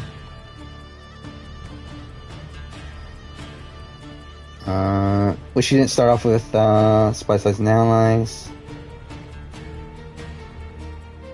I mean, the thing, yeah, like, the challenge just in general doesn't really have a solid, like, editing style in terms of, like, how they portray their winners. But we're talking about, like, in general, just general editing. Like, I feel like, yeah, like, I think Total Madness kind of felt like a change. Really, even Double Agents. Double Agents and Spies, Lies, and Allies feel like a radical departure from most of the seasons beforehand. I have not started Champs vs. Stars yet. I literally just finished 30-30 tonight. Which, again, I talked about earlier. My opinion of it went down. I had it very high when I first watched it, but again, it dropped like 10 spots on the rewatch here.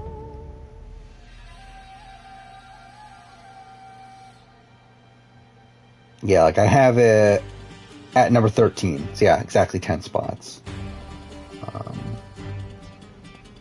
I think I should bump Rivals 3. I feel like Rivals 3 is way too high whenever I look back on lists. Like, I did enjoy it more on the rewatch, but like, Rivals 3 is at 15 out of 30. I feel like that's too high for Rivals 3. Like, I have it above The Ruins, and it's like, I don't know, it's weird. Like, The Ruins is just a tough season to rank because it's so negative. Who has the most confessional champs versus? Dude, I have no fucking clue. Because I don't think there's confessional charts out there, and I didn't bother to do a confessional chart. So, I'm not sure. If I were to guess, I would probably say, like, Lolo, probably. Like, that's who, like, for sure gets most of the screen time. I could see Wes also being very high on there. I think Wes, Lolo, Ashley. Yeah, I think those are the most likely to be at the top of the confessional chart. What's better, Dirty 30 or Vendettas? I think Dirty 30 based on my... Like, Dirty 30 for sure based on my last playthrough, my last watch of it, whatever. But again, I'm interested in seeing how Vendettas goes on the rewatch. But I still suspect it'll be Dirty 30. And what do I have Total Madness? Pretty low. Or pretty middle of the road, I think. I made a list after my initial watch of these seasons. I had Vendettas actually very low. I'm looking at it now. I had it right above Invasion, which I also have very, very low. Total Madness, I have like right in the middle. Total Madness and War of the Worlds, I pretty much have right in the middle of the list. Which again, like the entire list is radically different from what it used to be. Like right now, I have Rivals, The Duel, and Free Agents as my top 3. While at the time, my top 3 were The Duel, World of Worlds 2, and Dirty 30. So it's like, and like Rivals is what, like number 7 or 8? And then Free Agents is number 11. So it's like, the list is radically different. Yeah, a lot of placements got juggled around, so. Island, I had the Island higher. Actually, I had the Island at number 12 during my initial watch. I've jumped way down on it. I did not enjoy my rewatch. It's at 21 out of 30 right now, but there's obviously still 7 more seasons to go. And to be fair, like, I think Spies, Lies, and Allies and Double Agents, I think they're probably around that tier. I suspect every other season, though, they'll be higher. So it's like, it will, at best, be 26, I think, out of 37. But yeah, it's a very icky season. And, like, it's just a radically different format. Like, it does have some intrigue. Like, like the story of Kellyanne, the story of Evelyn on that season is very interesting. But again, it's just surrounded by so much ickiness that's like kind of lessens my opinion of it. Do I think Sandra did well to keep? Well, either way, like I think Sandra did fine. I still think that she could have gone to self-preservation mode a bit more. Particularly in her, I think she should have split the vote. I don't think she should have voted for David. I think that was a wasted vote, but outside of that, I think she did well. Spies, Lies, and Allies, I don't even have on this list because this was on my initial list because that was at the time Double Agents. But I would guess Spies, Lies, and Allies would be very... Like, Spies, Lies, and Allies is worse than Double Agents. And Double Agents, I have... essentially, the only seasons Double Agents are above... And again, this is not including the first 10 seasons. But it's only above Inferno 3, Rivals 3, Battle of the Bloodlines, and Invasion. And since then, I've moved up Battle of the Bloodlines and Rivals 3. And to be fair, I've bumped the island below it. But, again, like, it would be pretty low. I do intend on rewatching it, obviously. I'm still a bit conflicted on whether or not to rewatch Spies, Lies, and Allies. Just because, like, I just don't know if I have the energy to do it. But I'll definitely rewatch Double Agents, though. Really, you're leaning Spies, Lies, and Allies over Double Agents? Like, to me, at least Double Agents has a solid storyline. Yeah, I already answered it. I'm not playing Thief's End in this stream. Again, if it was like an hour ago, I probably would have tried to start it, but we're over 3 hours in. I'm not going to bother starting a new game.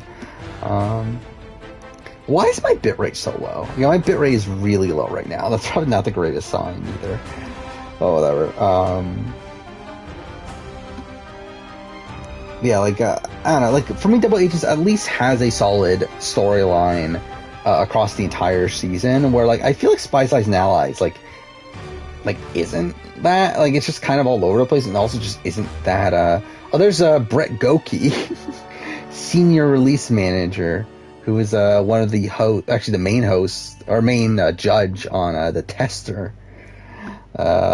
I don't know. I think we'll probably end stream in the next, like, 30-ish minutes, probably. By the way, I might as well just skip this. I'm definitely, like, I'm done pretty much playing stuff. Again, I got to where I wanted to go. I gotta play Fight for Fortune. Is that the card game? Yeah, it is. What other spin-offs are there? It's that, obviously, Golden Abyss. Is there... I feel like there's another one, right? Oh, maybe not. Okay, I guess that is it. Yeah, it's Fight for Fortune. So that was only a Vita game? I thought that was on PS3. Wait, it was developed by Ben Studios? How did I not know about that until now? That's kind of funny. Do I like HHH? Yeah. It's in my, what? I think it's like number 13 on my US ranking, somewhere around there. 13 to 15, like somewhere in that range. I'm pretty high on it. Yeah, I would like to do Hitman 3 on stream at some point.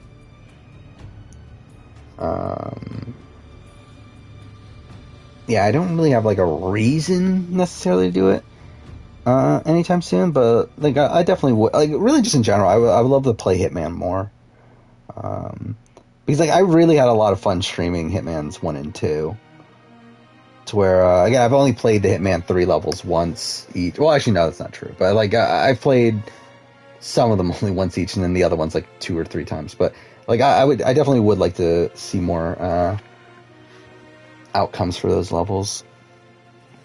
Oh yeah, Sony bought Bungie. We haven't talked about that. Again, it's another one that, like, I personally don't care that much. Again, I'm not a big Bungie person. Like, I've never played Destiny. I've never been a big Halo person. But again, for what it means for the industry, it's interesting. And I think what's even more interesting is the fact that Sony mentioned that they're not done. Like, that's just like the start, and that they're buying other companies. But like, again, like Bungie, again, it's a pretty good get for them. Again, like Destiny obviously like makes a lot of money, and I think from a financial standpoint, it's definitely a good move for them. Which, by the way, I also find it so like kind of dumb. Like, people don't realize that like just because you're not making something exclusive doesn't mean that you're not making money off of it.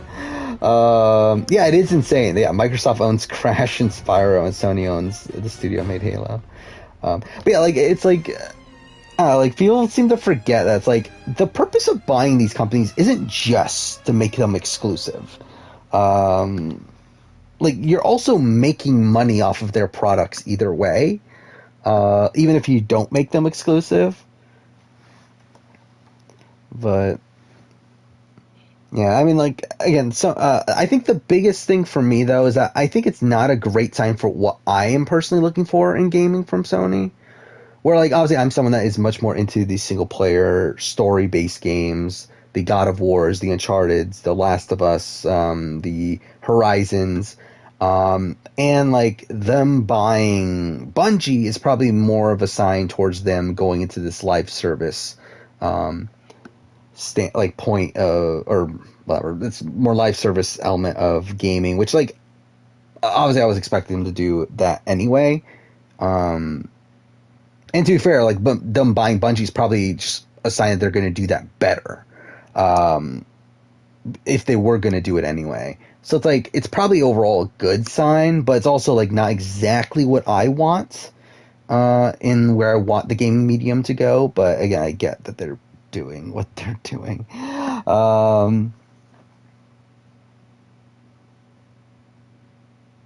Yeah, like they don't own Halo. Bungie, they do now own Destiny though. Sony. Yeah, Microsoft owns Halo still. Live service is truly the worst era in gaming. I mean, like, it could be worse, but it's also like I think having a live service game, like a live service single player game, like it's still not as bad as having a game fully based around microtransactions. But yeah, I mean, it's still not ideal personally. Yeah, Survivor Spencer. If you knew who. Yeah, okay, that's something.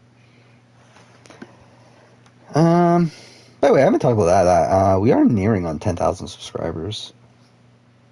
Like, I think we're probably gonna get it within the next few weeks. So that's something. Yeah, I'm only, 36 away right now. Which, I mean, at the end of the day, it's like, it really doesn't matter. Like, really at all. But yeah, we are finally getting near it.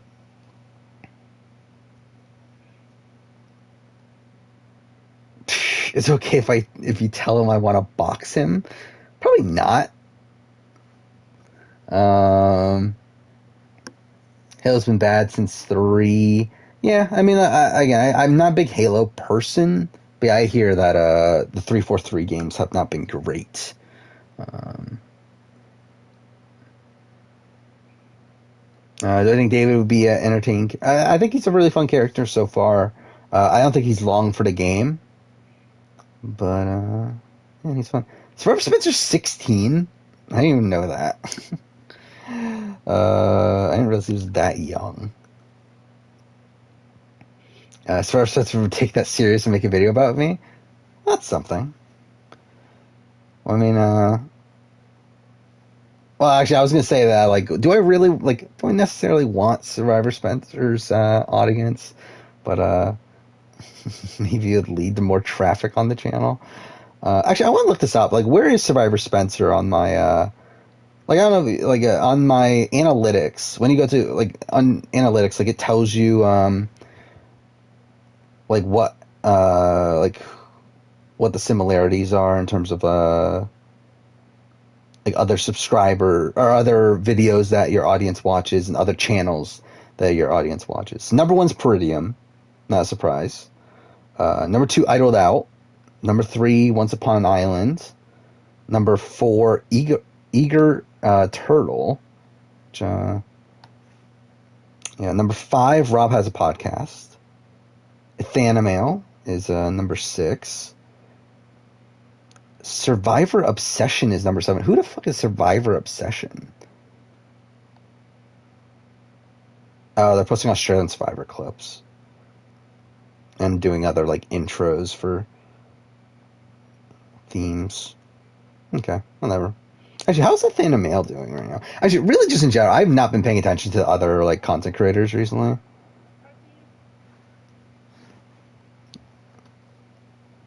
He's still doing really well. I'm surprised that Thanimail hasn't passed me yet.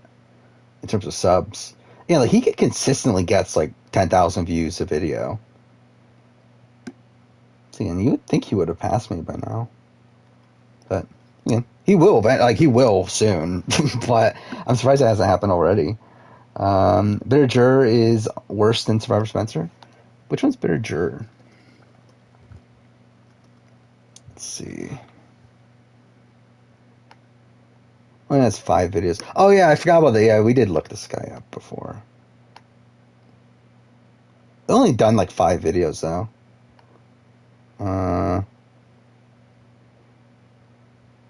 Yeah, I mean, definitely, I feel like this one even more so is catering solely to that sort of audience.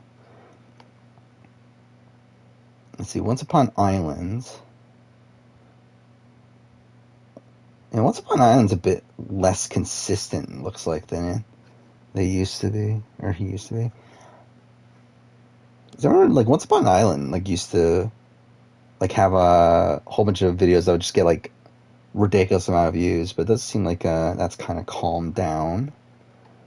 Still has, like videos that have way more views than I do, though. Idled Out. Kind of same thing with Idled Out, actually. Then Idled Out has done less videos recently. But, yeah, I remember Idled Out used to do, like, videos that would get, like, over 100,000 views consistently. Yeah, like, that's also gone down. And number 8 is Survivor Dude. Only has 165 subscribers. So, like, how is that, like, the 8th most similar channel? But whatever. Do I know any YouTubers that make videos about the challenge? Yeah, I mean, there's Caffeine Confessionals is one that I did watch some of his videos, where like he does like rankings of like, I mean, it's Alan Alguari. I forgot his last name, but anyway, he does like a lot of articles on the challenge, and then that, like, Caffeine Confessionals is his YouTube channel, where again he does like rankings on challenge competitors, and does recaps of the episodes, which I don't watch those, but I've seen his rankings. And then there's also Angel Cake Entertainment, yeah, who's probably the biggest one, I think, or like biggest in terms of like not like big, like, I don't know, like biggest in terms of like kind of a more amateur content creator. But again, that's mostly like recaps on challenge episodes and stuff.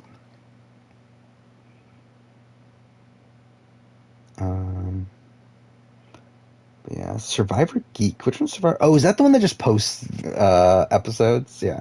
That's 84,000 subscribers. How the fuck does he have 84,000 subscribers?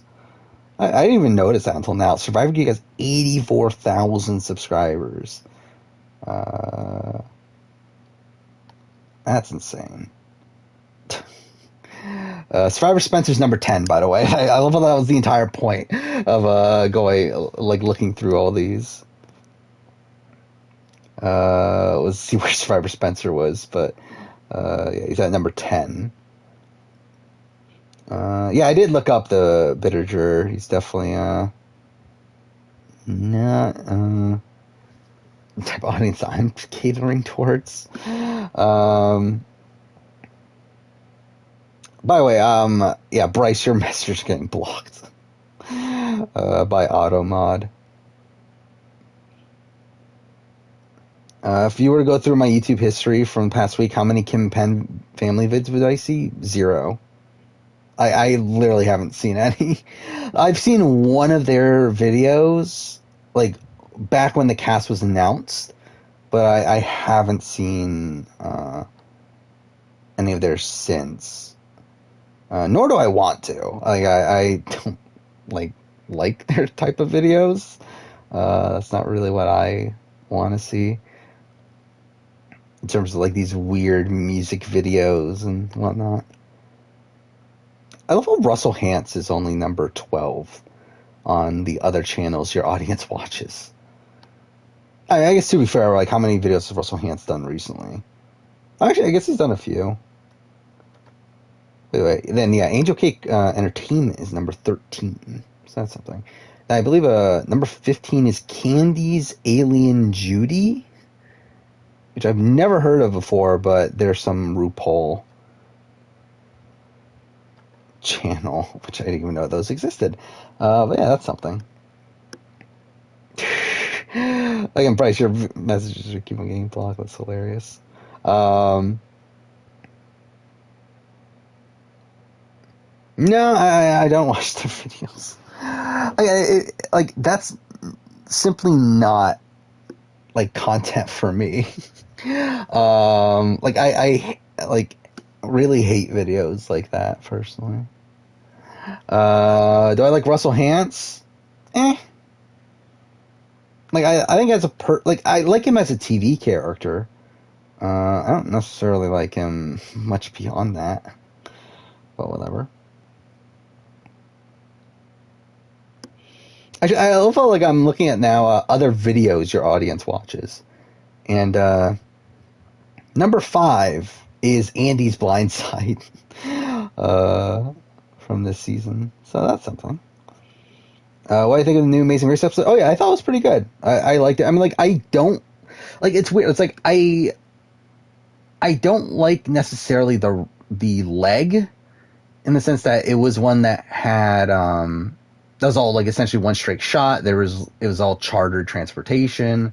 It all really came down to tasks, which were overtly like physical by the end of it, which allowed Ryan and Dusty to catch up. But I thought the episode as a whole was really solid there. Yeah, I had a lot of fun there. Well, I'm looking at so. Yeah, I mean, your your things are still keep on getting blocked. White trash is getting blocked, and then also piece of shit and whatever. Yeah. Either way, Automod thinks Bryce is a bot. Yeah, that seems pretty likely. I mean, is he not?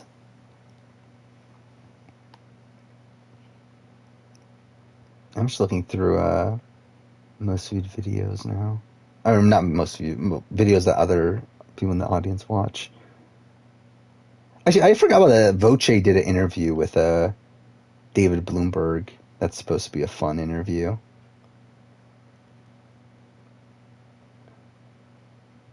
Anyway, all right. Have we thought about doing a live challenge or Survivor rewatch on stream?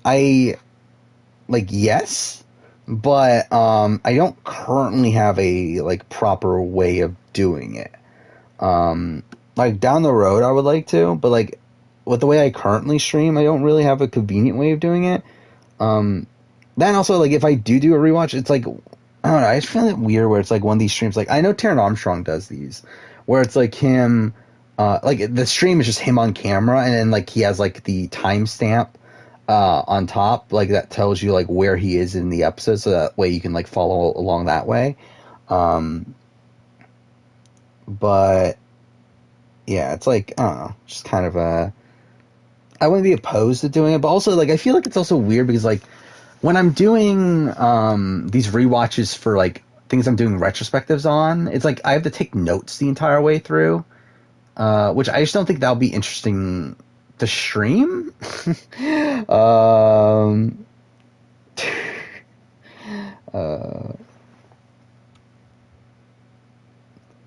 I think it's you putting the words together that makes it block you, or that makes it block the message. But whatever.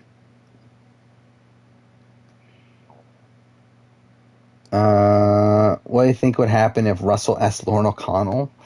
I think she would say no. But yeah, I think Sydney would probably say yes. Actually, what's going on with Sydney nowadays? Has she done anything recently? I feel like I haven't heard of Sydney in a few weeks.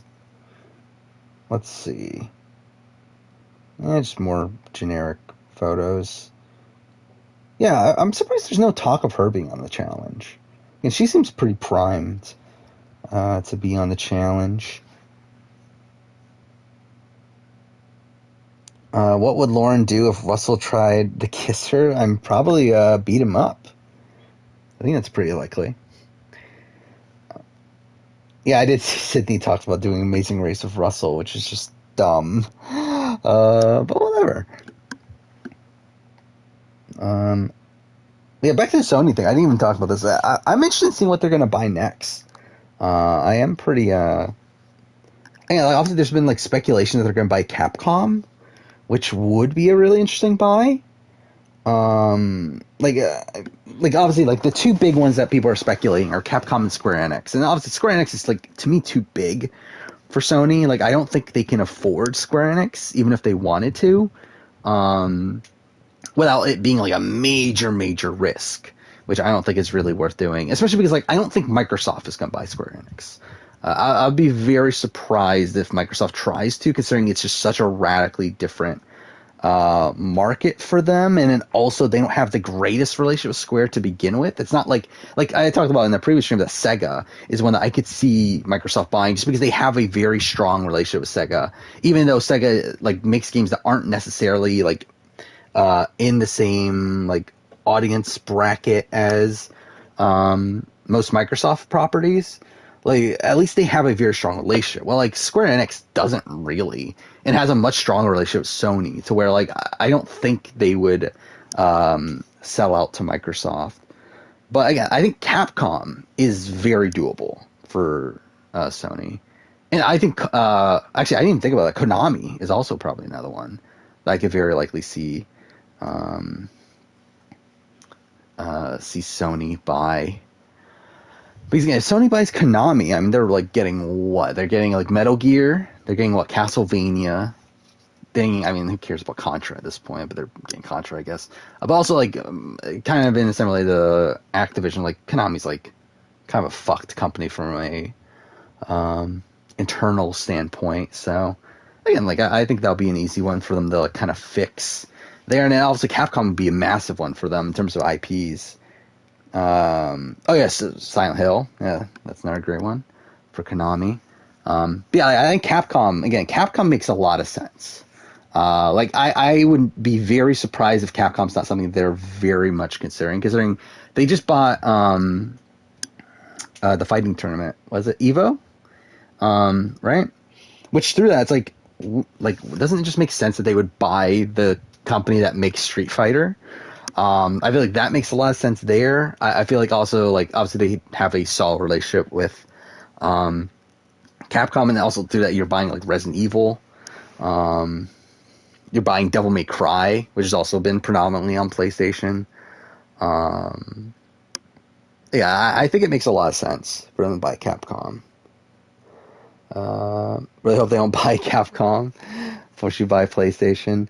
I mean, it doesn't necessarily mean they'll make it exclusive, though. I'm too fair. I feel like they probably would with most things. Like, maybe Resident Evil they wouldn't. But I don't know. Like, Resident Evil, I guess it has been on Xbox recently, right? Yeah, I guess for a while, actually, since Resident Evil 5. But either way, yeah, I definitely think... that is a likely one. Suikoden. I forgot about Suikoden. When was the last Suikoden game? It was what, PS2, right? Do I think it's weird that there's a Jordan and Jordy on the same season? Yes. Would not be surprised if they told them to name themselves that way, because they have similar names. Where can you see Champs vs. Stars 2? Well, Champs vs. Stars 2 is on Paramount Plus. Spring Break Challenge, I don't know where to find it anymore. Again, I was using a link that is now not available anymore to watch Spring Break Challenge and the first few seasons, like the first 9 seasons. But that link's now gone, so I don't know where you would watch it anymore. Final Fantasy as a Sony IP would make a lot of sense. Yeah, I mean, it would, but I also, like, again, like, I don't know if they could buy Square. Like that, I would be very surprised to see them spend that much money to buy Square. But again, I think for sure they're going to keep like timed exclusivity with Square for a while. No, all of Champs Versus is on Paramount Plus. It's kind of weird though because like Champs versus Stars, because like it's under the series name of Champs versus Stars, but like but it has like seasons 1, 2, and 3, which season 1 is Champs versus Pros, and season 2 is Champs versus Stars 1, and season 3 is Champs versus Stars 2. So it's kind of weird the way they did that. Most Capcom games that you care about, like Street Fighter, are already PlayStation exclusive. Yeah. I mean, already Street Fighter 5 was a PS4 exclusive, and then I believe it's already been confirmed that Street Fighter 6 is a PS5 exclusive, right? So, yeah, I mean, not surprising if they were to go that route with Capcom. And what other properties are there with Capcom? Let's see.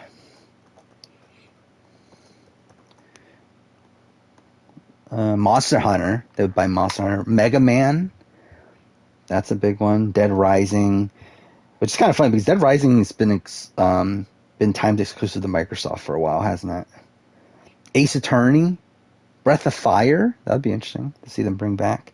Dino Crisis, which has been rumored to be remastered. Dragon's Dogma. Okami, I guess. Strider would be a lot of fun. Yeah, I mean, there's some good IPs there.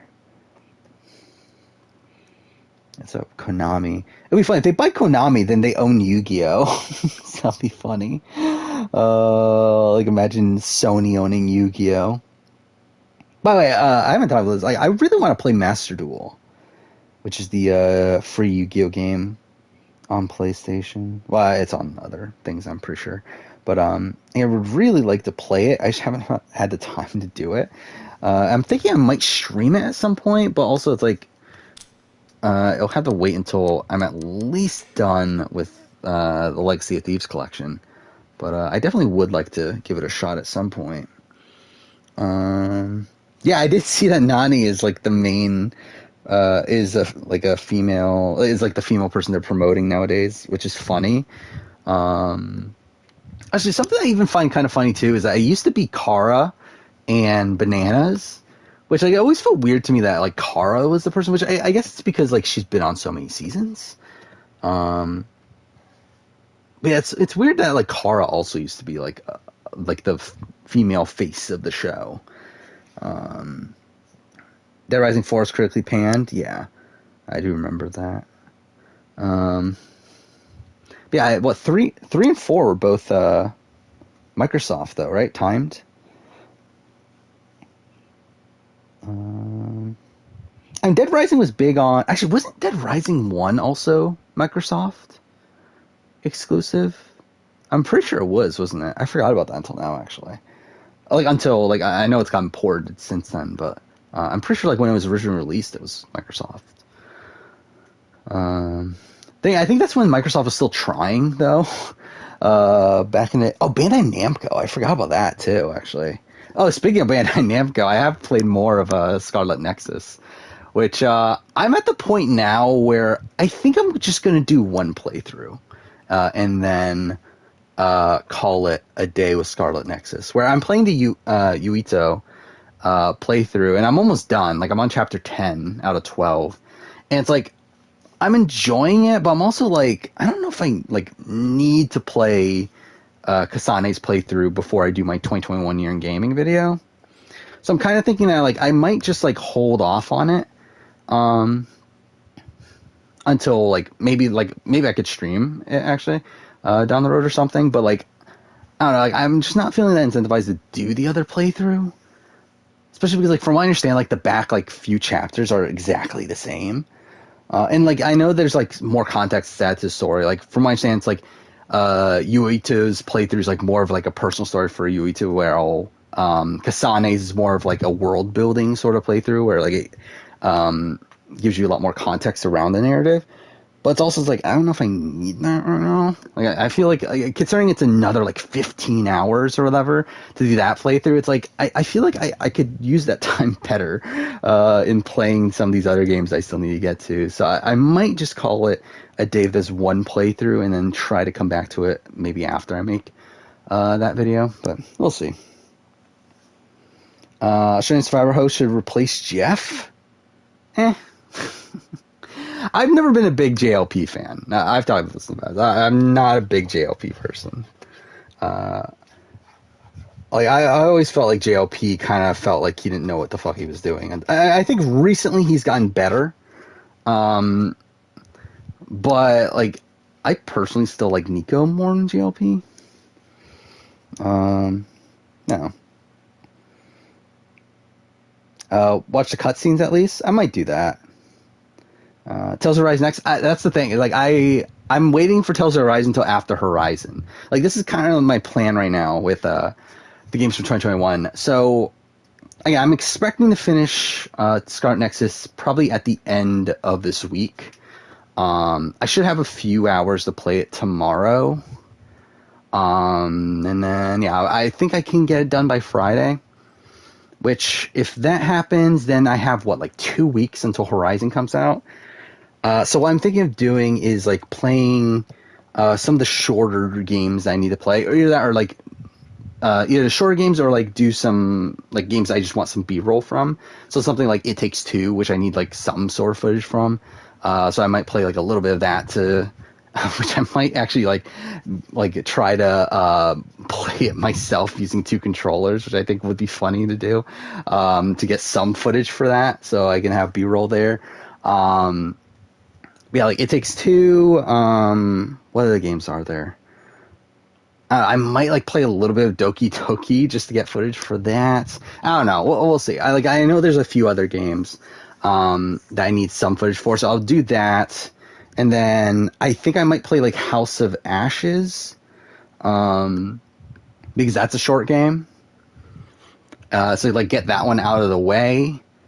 And then I might just do like Far Cry 6 until Horizon comes out, just because Far Cry 6 is a game that like who cares about the story. Like Tales of Arise, I don't want to start now because I know I can't finish it before Horizon comes out. So like I'm gonna have to take a break in the middle. And it's like I just don't really want to do that. So I think I'll play Far Cry 6 at that point until Horizon comes out, play Horizon, finish it, then go to Tales of Arise, finish it, and then after that come back to Far Cry, I guess. We'll see. Just started Dragon Quest yesterday. Hope. Are you going to be able to finish it? I'm like, from my understanding, Dragon Quest 11's pretty long, right? I never finished it personally, but I got, 2 weeks? I mean, I guess it's probably doable in 2 weeks. But, yeah, it's pretty long, though, from what I understand. Have you seen the Fantasy Challenge drafts? Not really? I don't even know. I don't know what you're really talking about. But, so I see Luis. Yeah, I really like Luis on Champs vs. Pros. I think she was a major highlight there. And, yeah, it should be interesting to see her back. I don't know how... Like, I'm spoiled on the season, so I know how she does there. But, yeah, it'll be interesting. I'm just in general, like, I'm kind of a bit hesitant with Champs vs. Stars. Just because I don't think it's as interesting of a concept as Champs vs. Pros. Where, to me, Champs vs. Pros is kind of like a perfect, like side season of it being like legitimately champions, like people who have won the show of the challenge versus actual professional athletes. But to me, when it comes to Champs versus Stars, it just feels kind of ridiculous where we're having not even champs at this point. We're having just random fucking people from the challenge. Again, we have Anissa, we have Corey, we have like these people who haven't won on the challenge side of things. And then when it comes to Stars, it's again, just kind of nobodies and like nothing, no one that like you would expect, like, I mean, people that you wouldn't expect to do well in the challenge to begin with. Like, Champs vs. Stars 2 has, like, fucking Drake Bell. Why is Drake Bell on the challenge? Yeah, I don't know. If I got around the watching BB Can 9 entertaining season, but very low level gameplay. Yeah, And that's pretty much BBK 9. And that's what makes it great, is how entertaining the gameplay is. But again, it's not, like, no one's playing well, which is the hilarious part of it. I do wonder how BBK 9 translates as a TV show, though. Because obviously, like, my experience in knowing how much the sauce was, like, flip-flopping back and forth. You have, like, Kiefer, who is, like, kind of all over the place. Victoria was obviously much worse than what was shown in the show. I do think it would be interesting to just like take it at face value and see what the show shows. Fantasy the challenge, like fantasy football. Oh, okay. So yeah. I know there's like similar things for like Survivor and stuff too. Oh, is this like an official thing though? Oh, this is probably like a... Okay. Maybe we'll look into it later. Yeah, Champs vs. Stars 2 already aired. But I haven't watched it yet though. Yeah, like I've never watched any of the spin-offs until this recent rewatch of the series. I'm doing it in chronological order. So right now I'm watching Champs vs. Stars, or I'm about to start Champs vs. Stars, and then I'll watch Vendettas, and then Champs vs. Stars 2, and then the rest of the series just plays out normally from there. Oh, is that how they explain it? Is that it's people who made the finals, who made finals? That's really fucking dumb. Funny how happy-go-lucky Beth was until things didn't go her way. Yeah, that's typically how things go. What did they even do on Spring Break Challenge? I mean, it's a clusterfuck. It's like, it's so boring. It's really just, it takes place during spring break, and it's essentially like a group. I don't remember how many people were on each team, but it was like alumni coaching a team of like spring breakers, and they did like challenge, like they did challenges from the challenge, and like a team got eliminated every episode, and obviously there's a winner at the end. Like the winning team has Camilla on it, which is really weird, and that's obviously where like she got cast from, which is also weird that like they didn't cast anyone else from Spring Break Challenge. They just got Camilla. I don't know. Should you watch Champs vs. Stars 2 before Vendettas? I believe Champs vs. Stars 2 is after Vendettas, right? Because like Champs vs. Pros was in between Invasion and Dirty 30. Champs vs. Stars 1 was in between Dirty 30 and Vendettas. And then Champs vs. Stars 2 is between Vendettas and Final Reckoning. Which, by the way, doesn't Champs vs. Stars 2, is that the one that Jose is on? So like they bizarrely transfer him over from Champs vs. Stars to the proper show, which is just weird also. When challenge changed from trashy fights and hookups to more serious, I think very recently, to be honest. Like I was thinking this series, like I think Double Agents is like the full blown transition. Though I think like Total Madness and like I think World of Worlds through Total Madness is like it's leaning more in that direction. But to me, there's still a level of trashiness there. I mean, like Total Madness, you have like the Casey Nani stuff, and like Nani's fight with Anissa. You have the Bear Kayla storyline. Yeah, and you have that stuff there on World of Worlds 2. Obviously, you have like the Polly and Kara of it all. And then World of Worlds 1, I mean, I don't know how much. I guess you still have like the Ashley Hunter stuff. But still, I mean, like, I think that, like, even that World of Worlds 1, like, I think it starts to lose it. Like, Final Reckoning is full-blown trashy TV. I think World of Worlds 1 tries to take it a bit more seriously, but there's still, like, trashiness there. But I think Double Agents is where, like, they full-blown, like, try to avoid it. So I think that's, like, kind of the full-blown turning point to me.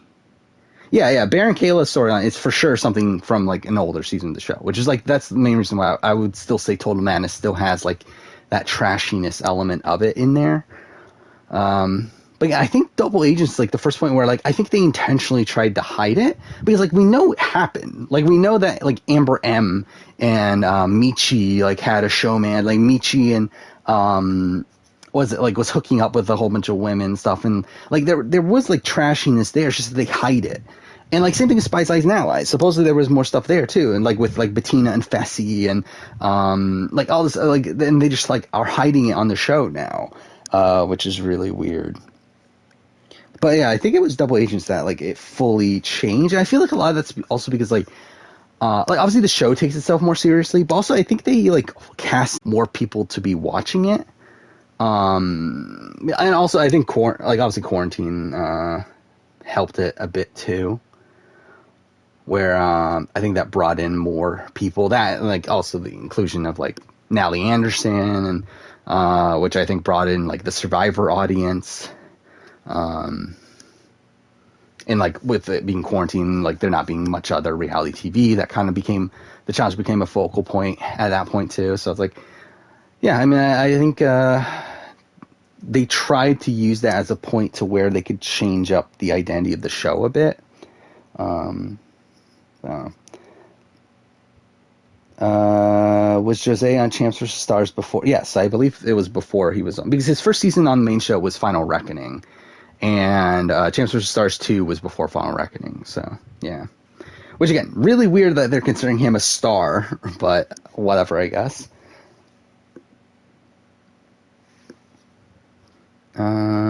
Yeah, Fessy and Gabby is on there on Double Agents. I mean, I guess Spice Lies and Allies had more hookups, I guess. Because, like, you have Fessy and Amanda, you have Nelson and Ashley, you have Nelson and Berna. But again, I don't feel like the show is showing it in, like, a trashy way, especially, like, the Fessy-Amanda relationship. Like, really, it's so weird because, like, the reunion still is. It's like in the reunion, they're still showing like the trashy nature of the show. Where like a lot of the reunion is focused around like all these hookups and like Fessy, like Amanda calling out Fessy for like him hooking up with other girls and stuff. But it's like it's weird that they're not showing it on the main show. Yeah, there is an alcohol limit as well. Which too, I believe there's always been, but yeah, I wouldn't be surprised they're more strict on it now. I know they also like color the alcohol too.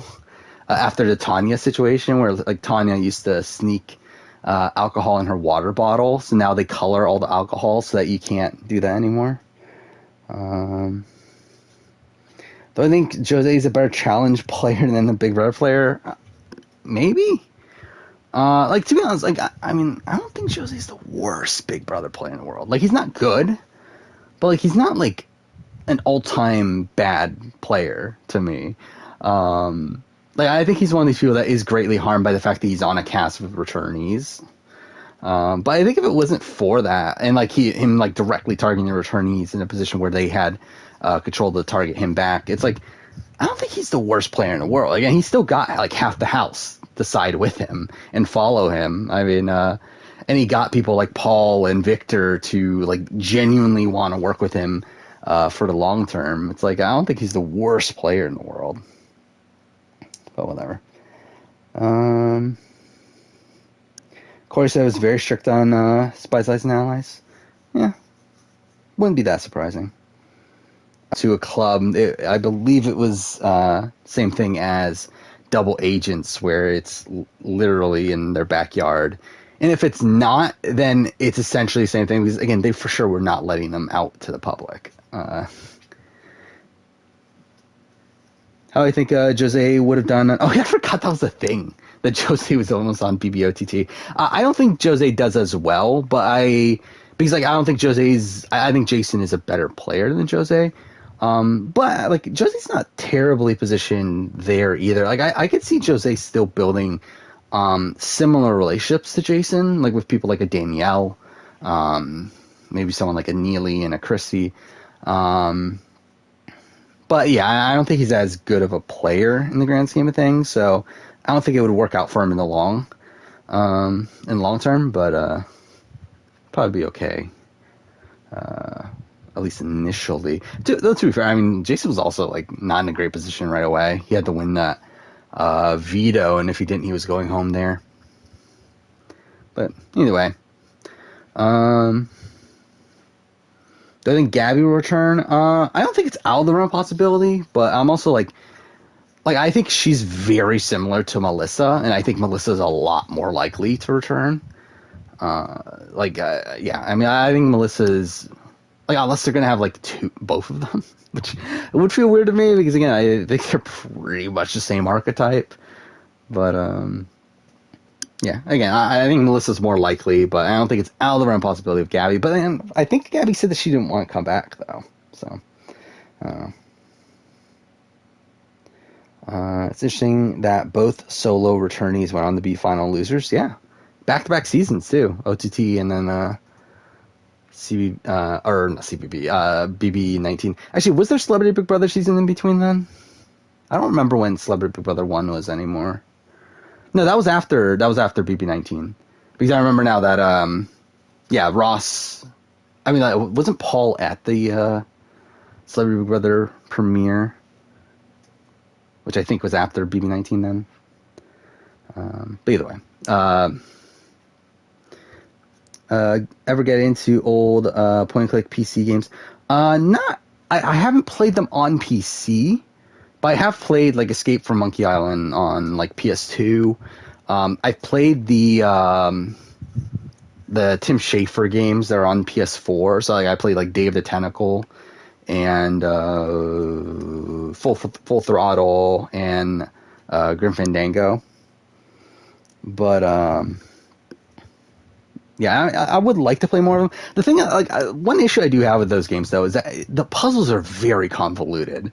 I feel like a lot of them don't really make much sense. And like I get it at the time that like that was part of the appeal of the game, is that like because that would add to the amount of time it would take for you to finish the game. But like I think nowadays I don't think it works as well. Like I think if a game like that was released nowadays without the appeal of that's like calling back to that style of game, like I don't think that style of game would work nowadays. Which to be fair, I think is why they've like evolved into like more story based experiences like Walking Dead and all the Telltale games in general and Life is Strange and that sort of thing. But yeah, I mean again, I think they're very interesting games, especially for a time. Trashiness of Gabby, Melissa, Georgia. I mean, I think Melissa 1, Georgia 2, Gabby 3, and I don't think it's that close.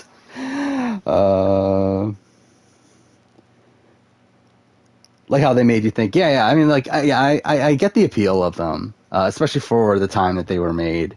I don't think they would age well if they were made exactly like that nowadays.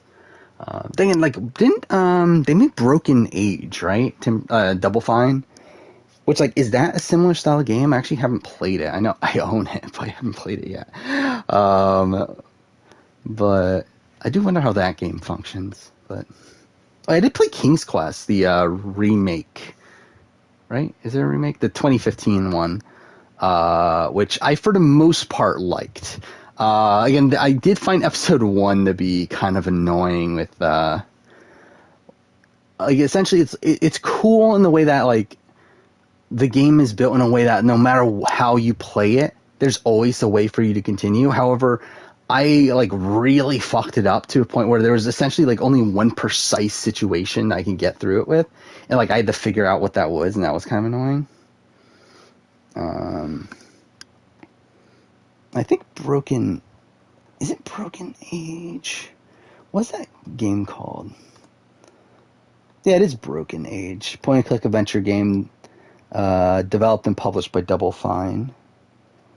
Tim Schafer's return to the genre since 1998's Grim Fandango. Yeah. It's from what, 2015? Looks like. Yeah, I haven't played it though. Oh, was it Kickstarter? It was a Kickstarter game, I guess. Yeah, Double Fine's owned by Microsoft now, right? Kind of forgot about that until just now.